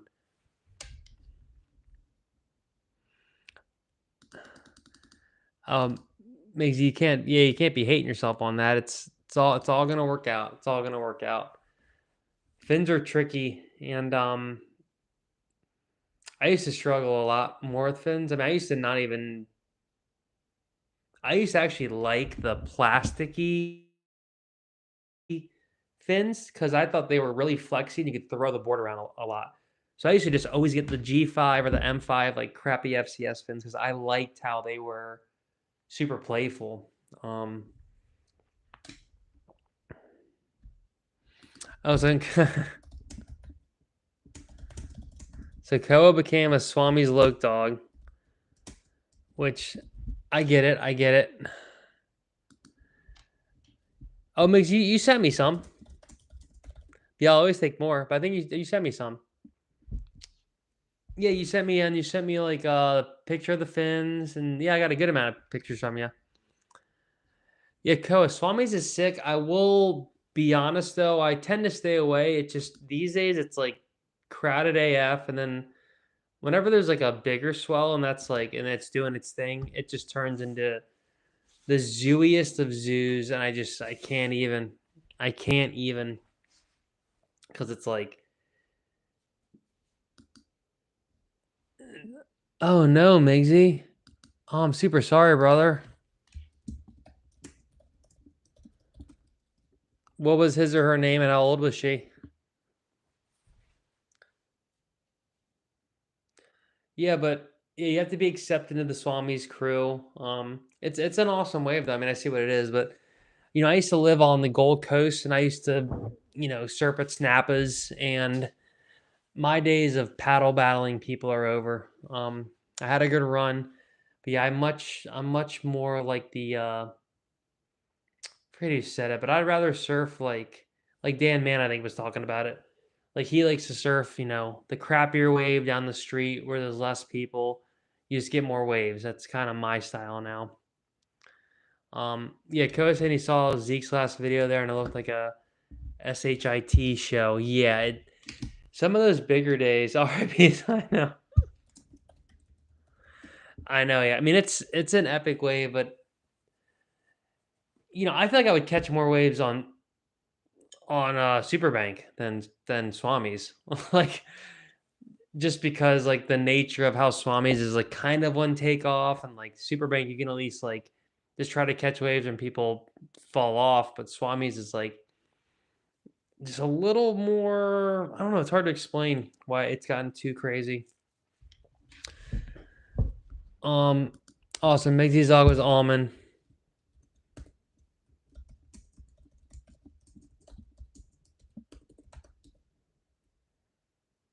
Yeah. So, well, hopefully he's doing okay in his afterlife, and yeah, I'm sorry to deal with that, man. Yep, D Strizzle. Yep. Actually, D Strizzle hasn't been too bad, and I've gotten like tons of fun days there. And it's to me, it's way more manageable than like Swami's. More areas to drop in. It's like, uh, the crowd is like more of the younger shredder crowd, which is almost like better than like the old salty dog crowd. Because like at least like their aggressiveness is kind of valid. Like you're young, you're dumb, you're full of like you're out here trying to shred. Like that's go for it. But when you're like a 60-year-old person and you're like getting angry at people in the lineup, it's like a little cringy. So, so I prefer de-strizzle any day of the week. Yeah, and it's fun because it's kind of like a punchier wave surrounded by less punchy waves. So like when it is a little smaller, just kind of doing its thing.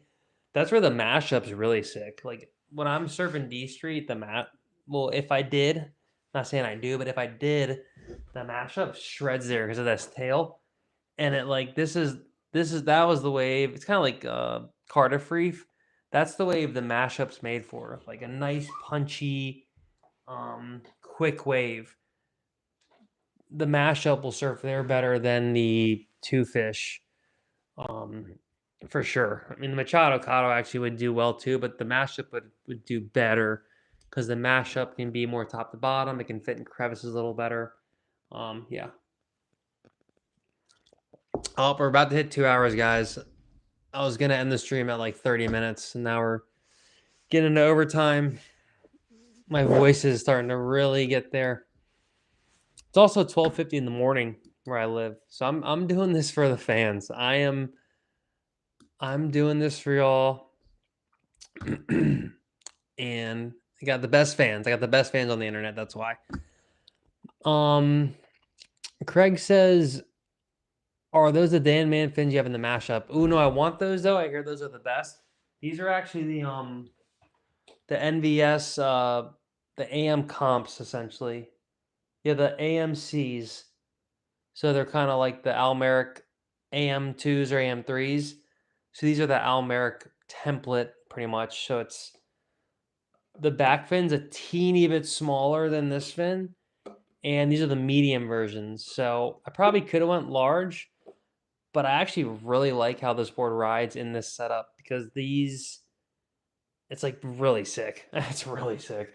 But the Dan Man fins, I hear those are the go-to.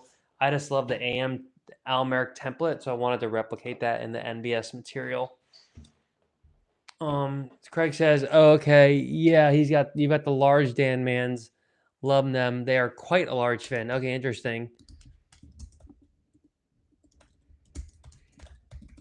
Yeah, I want to try the Dan Mans. I really want to try those. I hear those are I hear some people even use the quads in there.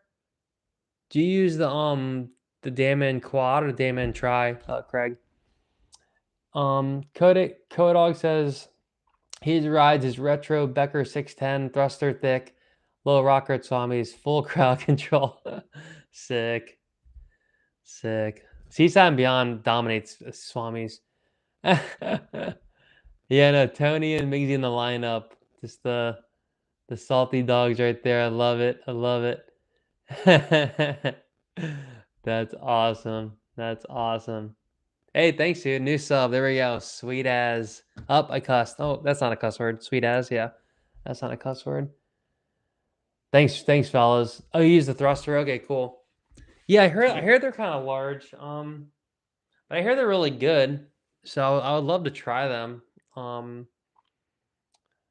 I'm like a super NVS fanboy for sure, and I actually do have kind of a connection with them, and they've been pretty cool with me. And the owners and the creators are really cool.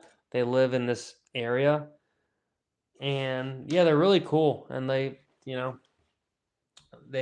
been nice to me, and it's fun to kind of have a little of a collaboration with them. And I like to support them. Um, the only problem is though now I really like the Kelly endorphin fins are like pretty awesome. And they're kind of the opposite of the NVS fins. They are like super light and like in the board like the album Twinsman, which I love the NVS album Twinsman twin fin for them. The Kelly fins actually kind of make the board for me ride like a little looser and a little less drivey, but a little more flicky. So for a slightly bigger Twinsman, I almost kind of like them. Like, but I like having both options for sure. Um, Tony swears too. I know. I gotta I gotta keep it PG for the YouTube though, because they don't like when you swear or say politically incorrect things, and then the demonetization please come, and then they take away my YouTube monies. So I don't like that because I need that YouTube monies. Um, Koa saying, say hi to everyone at Chart House for me. Use a thruster, Craig. Okay, sick. Yeah, I think I already said that, but yeah, I would love to try the Dan Mans. That's definitely the next on my radar is the Dan Mans. My friend got the Taylor Knox 2+1 recently, and those are pretty sick too. Those are pretty sick too. Oh yeah, the mashup. I like the mashup as a thruster. I've heard that maybe Dan Man would prefer you ride it as a quad. And considering that the mashup is kind of like the Seaside mixed with the Spitfire, I think. Um, it's kind of maybe supposed to be a quad because that's what the Seaside is a quad. But again, I always prefer a thruster over a quad just for my style of riding. Oh yeah, Craig's saying he'd like to try as a quad, but thruster does feel great, very reliable. I agree that it's just like a very like responsive and like what it's gonna do. Like it's an old trusty kind of feeling. It feels like you're on like a board we rode 15 years ago. Um, but it's also like has kind of the newer helium, so it's like super light and it's just really super fast. And for a thruster, it doesn't even feel like a thruster. It feels like you're on.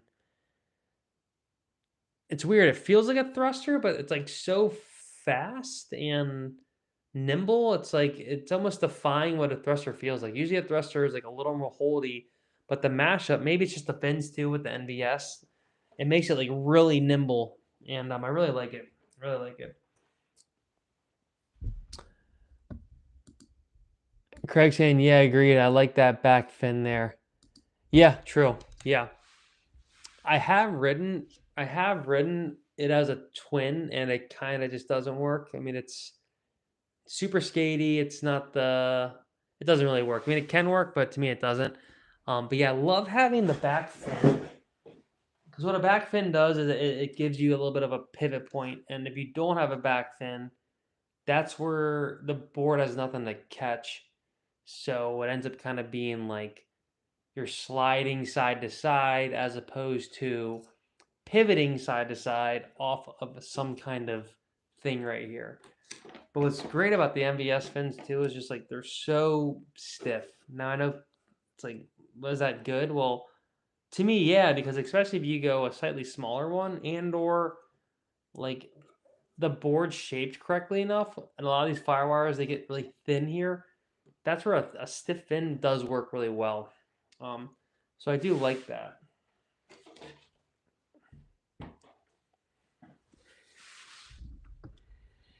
Migsy's saying that a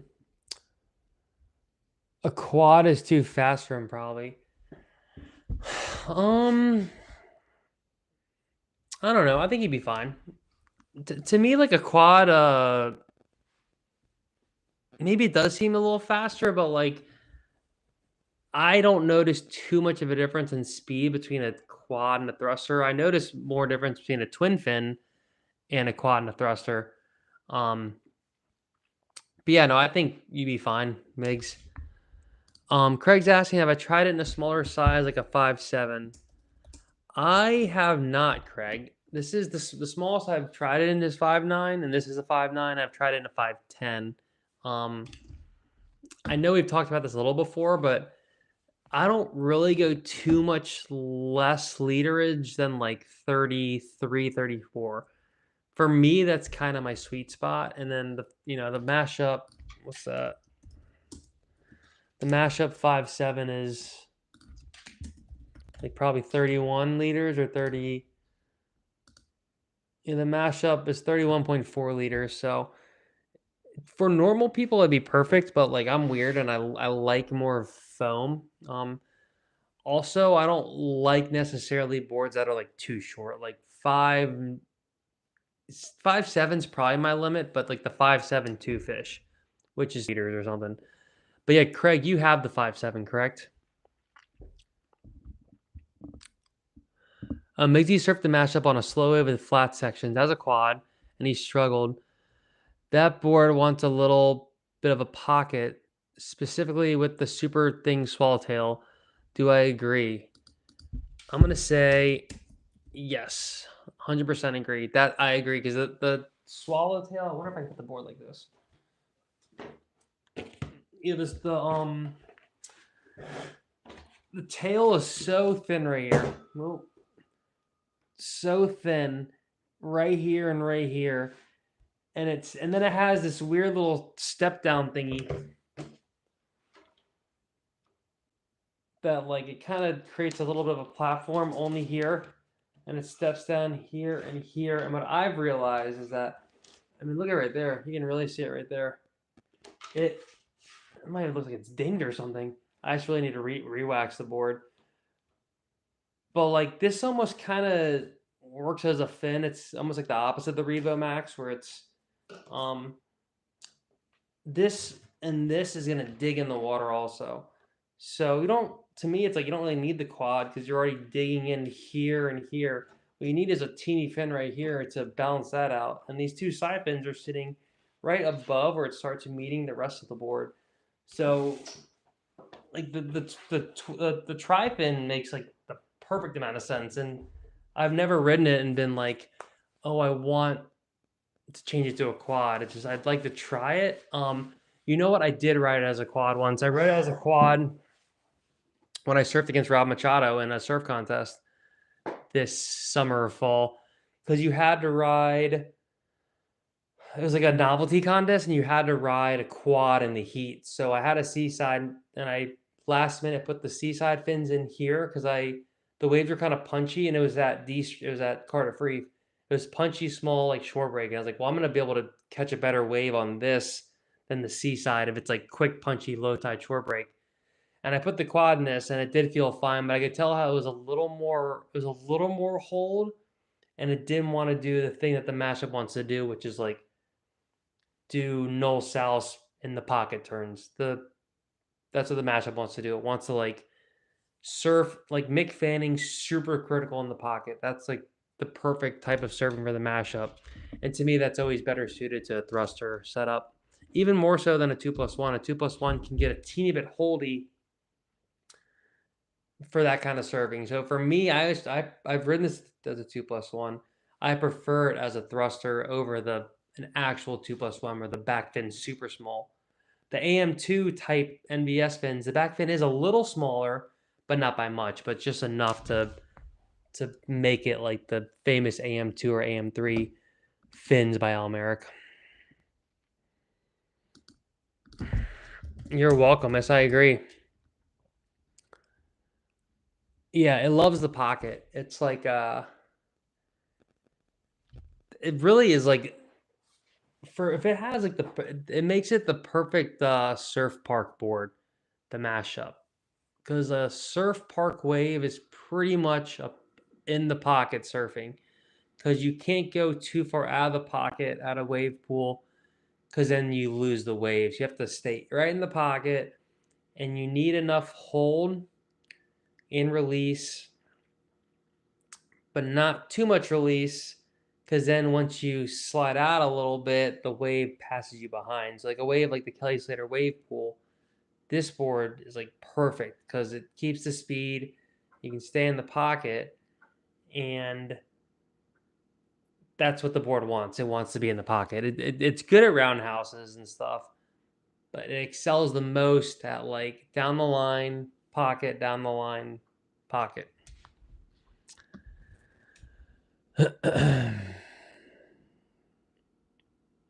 Oh, so Mickey said he tries a quad because the waves are far slow in the high tide, but it was breaking, so it wasn't an issue. Just the waves had no power, so it was a longer ride. Yep, yeah. I did that with the Seaside board.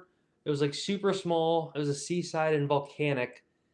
It was like a 511 massive, but that's when the quads worked sick because it ends up being more like a plowing through chunder board and less like a pivoty pocket board. So if it was like slow and fat, that's where one time I could see the mashup actually preferring the quad when it wants to like plow through stuff a little bit and be a little more roundy. But the board is more of an in the pocket board. So it's like the Seaside is better as a quad, whereas this has more of that Spitfire thruster feel. Oh, nice. But you had the Seaside quad in the mashup, and you loved it. Perfect. Yeah, I unfortunately sold the Seaside fins with the Seaside board, which I was kind of bummed out. But I wanted just to hook them up, and I'd rather be with the board. It was also FCS, and now a lot of Firewires are future, and y'all saw my future versus FCS fins. Sadly, I'm over FCS. I was a 20-year fanboy. Now I'm all futures all day. All futures all day. Yeah, agreed. The mashups, buoyancy, and the wave pools is lit because to me it's like not the most floaty board actually, but in the wave pool just because you don't really need as much. It works perfectly because most people end up sizing their boards down a teeny bit in the wave pool, which seems counterintuitive because you sink more in fresh water. But because you're not like paddling out and duck diving and you need the board to work in the pocket better, the smaller the board is, the better it's going to work in the pocket.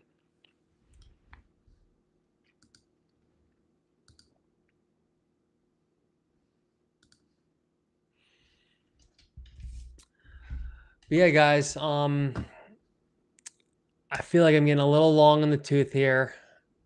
It's getting a little late. I might have to call it here in a bit.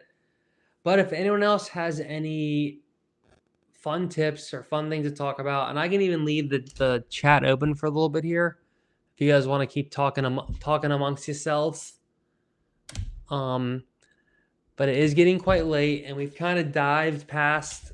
We had our overtime, and now we dived past the original topic of my clickbaity thumbnail, which I'm kind of stoked on. When I look at it, it makes me laugh. I do feel bad for Michael Jordan. I feel bad he's a meme now, but that's unfortunate. Now, at any point, anyone you can become like a meme, and then your whole life has become a tiny GIF or a meme, which kind of sucks. Like the Hawk Tua girl, like poor girl is now known for Hawk Tuaing. Like, oh, that's not good. But I think her 15 minutes are already up, and she has a podcast. You guys have probably checked it out. I don't think it's very good. My podcast is obviously better than the Hawk Tua girls, but maybe one day I'll have her on the show. We'll see. if I'm lucky enough. Okay, oh God, you guys are making me stay longer. I gotta answer all your questions. Craig's asking, anyone rate the S-Boss as a board above the mashup? Tony has the S-Boss. Maybe if you've surfed Tony. Well, that's a good idea. The S-Boss, yeah, it probably is right above the mashup. Like it's probably right. Yeah, to me it seems like it's kind of like the Dominator 2.0. Or I think it'd be real sick. Tony, maybe you can chime in if you know, if you've ridden your S-Boss. Yeah, the Spitfire. I don't even know if they make the Spitfire anymore. Migsy and Tony, I appreciate your what is that called? Compliment. See, we never get compliments. I don't even know what a compliment is. That I'm a gem and I'm a trooper for keeping the pod going so long. Thank you, sir. It's my pleasure and my duty.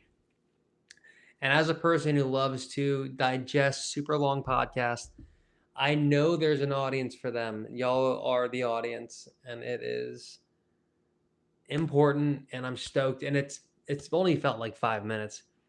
And if I need to like train my voice, if I can get my voice to not start hurting after like an hour, I could go for 4 hours, 5 hours. But my voice gets kind of weird.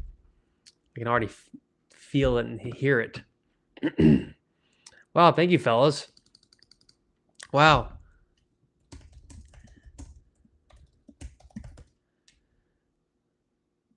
Wow, Migsy, that's really nice of you to say, man.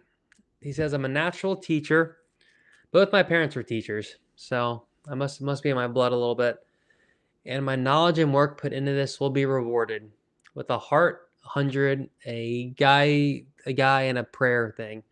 Thank you, thank you, thank you. Thank you. And I do agree. And it's slowly but surely, the rewards are coming in and they will continue. And it's cool. Like, I've been making movies since I was like 8 or 9, going on 30 years. I've been making YouTube videos for 15 years, but I really put the foot on the gas right around COVID.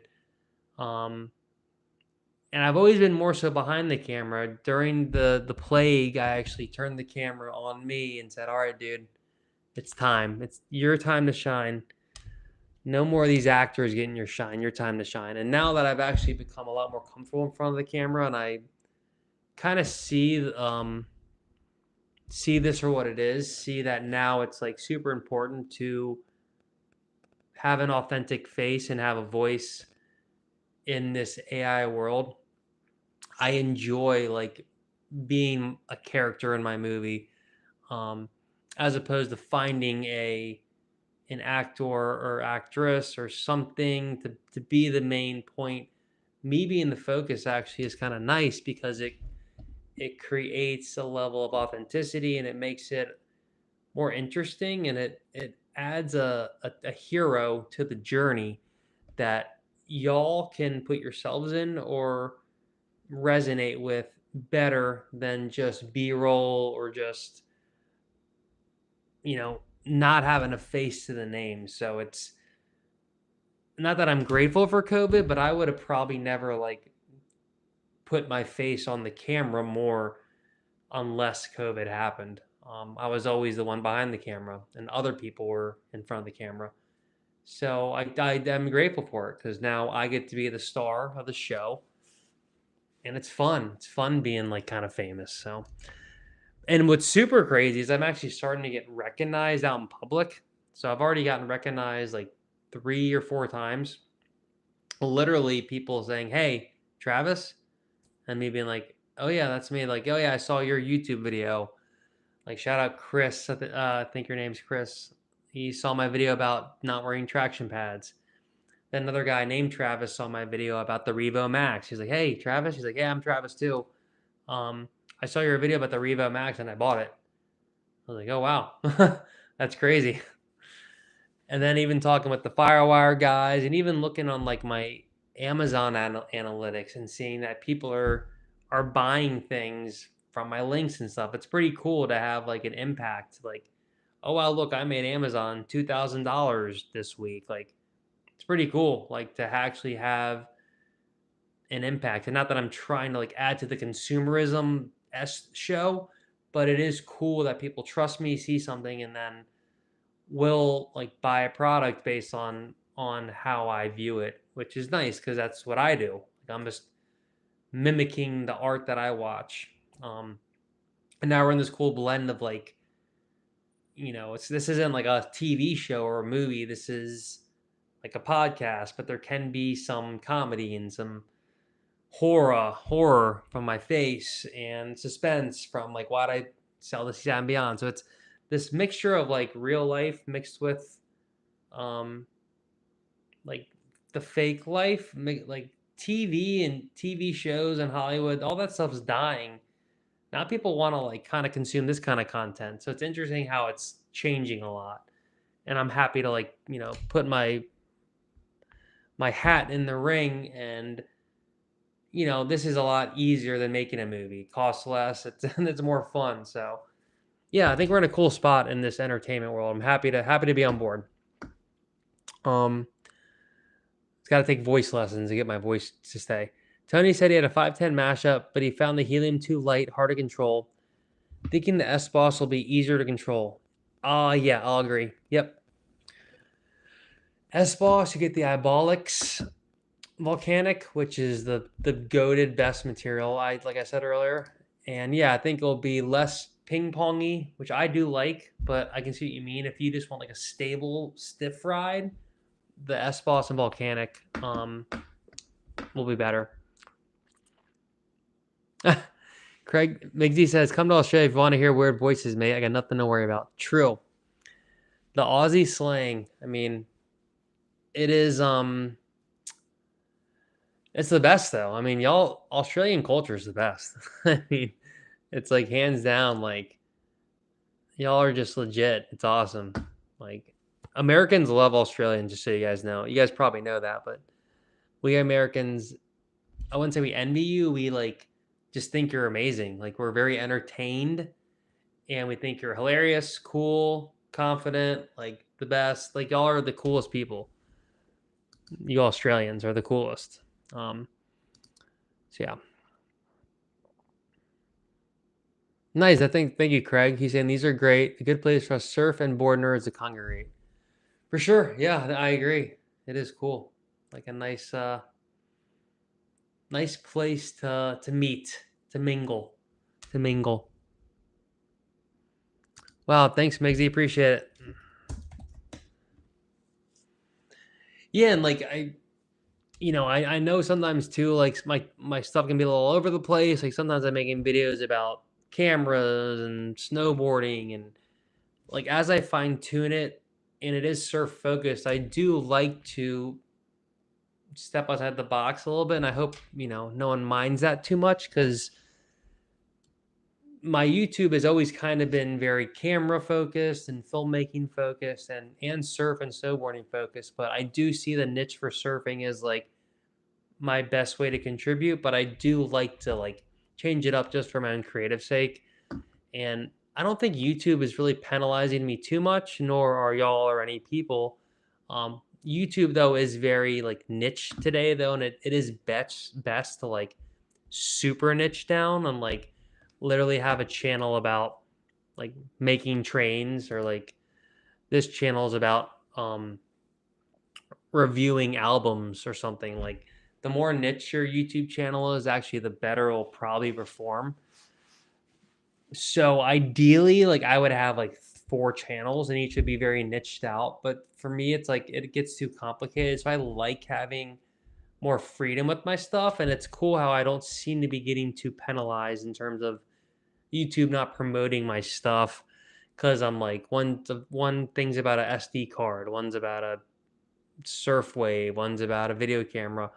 Cause to me, it's like all about, that's important to me, and I like having some artistic integrity and like showing my skills in the stuff, because I think that actually pushes me a little bit above the other people, not in a good or bad way. It just shows that like, oh wow, this guy's stuff looks really good and it sounds really good.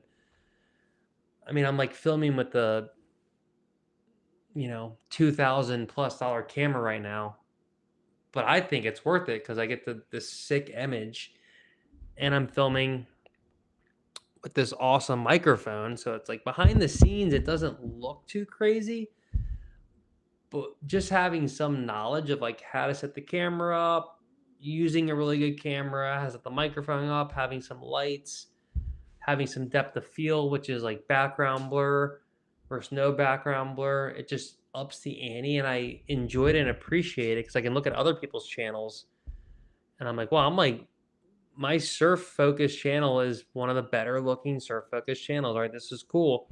I can look at my analytics, and it's just become this really cool thing. So I appreciate all you guys for the support, because I wouldn't be here without y'all. Obviously, I'd be talking to a wall or the air or just a giant screen. So thanks, guys. And it's cool. Like, we have people in Australia, and yeah, Craig, where are you from again? I can't remember. You're from Australia as well, I think, right? All Aussies. We got no stupid seppos up in here. Just the cool people. But yeah, guys, I definitely have a few reviews coming out. I would like to get the Spitfire Migsy. I don't think that board's even out anymore though. I think that's discontinued. Spitfire skateboard wheels popped up. If anyone knows. But yeah, I have like the sweet potato review. It's all film. I just have to edit it, and then I have a 2-fish review and a 2-fish comparison. So I have 3 like really sick in-depth videos. They're just the most pain in the butts one to edit. So, because I like to make them really good, and it just takes a good amount. But they're getting in the mix. So we have some fresh, not rotten content coming out. I'm looking at the Spitfire now, Migsy. Pretty sure it's discontinued, which sucks because I'm not seeing it. I'm only seeing it in the old stuff, the old helium. Mike Raven made a video about it, which looks really cool. Because he was saying it's a super fast board, and I even commented on it. And yeah, it is kind of like an OG board. I don't, unless you find a used one, I don't think you're getting them anymore. But yeah, guys, we are right at 2 hours, 30 minutes. It's getting late. If you guys have anything else to tune in and say, please do. I can leave the chat open for a sec if you guys want to mingle for a sec. But it is about that time. I will leave the chat open, and we'll just leave some kind of screen or something for a little bit. But or maybe I'll just let you guys look at my delicious, my lovely background studio. But it's been another great stream, y'all. It started out, I didn't know if anyone wanted to come watch me, because people are like, you sold the Seaside and Beyond, you freaking moron. Oh yeah, New Zealand, I forgot. Sweet.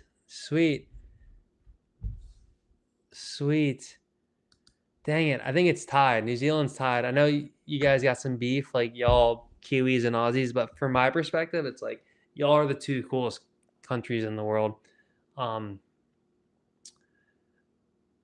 Yeah, I feel like it's you're tied. I've spent more time in Australia, but the time I've spent in New Zealand is like awesome, and it's one of the coolest, most beautiful countries in the world. My dad was lucky enough to do like the helicopter ride where they film Lord of the Rings, and he said it was like the coolest thing ever. And my dad like doesn't even watch Lord of the Rings, so that was super cool. But all right, guys, you're giving me the okay that I can go, so I appreciate it. So we can all hit the bed. But guys, thank you so much again for tuning in. Please drop a comment in the stream after it's done. Appreciate the likes. If you have any other questions, please drop it in there. My contact info again is in the YouTube description, etc. yeah, I'm thinking maybe in the future starting like a membership thing. I got to look into it a little bit more, but it could be kind of cool to have some kind of like YouTube does like its own kind of membership. I don't know if you guys would be keen on that or not, but I think for now I'll probably just keep this going, and then as I approach that subject, we'll see if it's worth it or not. I think there's some kind of a couple cool things. But Craig, thank you. Good night. Migsy, I know you. I went for a long time, Migsy. I know you're stoked. I know you're stoked. Migsy, I might have even made it 2 hours. You said you had 2 hours. I think I got on here at hour and 30. I can't remember. But yeah, I will be back, guys. I apologize. Didn't have a stream for a couple weeks there. Got a bunch of random contents coming out and a couple of those bigger reviews, so be on the lookout. If anyone else has anything, chime in. Tony, appreciate you. And I'm stoked you made it. This is always the worst too. When I'm at the leave, we have like all these people come in. That always feel bad when I have a nice little audience, and I don't want to leave. Give you some hundreds. Meggy says Sensei Travis. Oh look, people left. Yes, I can leave now. I said people are here, and then like 7 people left. All right, guys. Well, 2030, we made it. That truly is a thing. Migsy, Tony, Craig, Noah, was it? I think Koa dog 69. Thank you, fellas. It was another great stream. We crushed it. We made it. 2.5 hours. I didn't think I was gonna go that long. It was gonna be a quick one. Appreciate you guys. Migs, you're the man, fellas. Till next time, we out of here. Peace.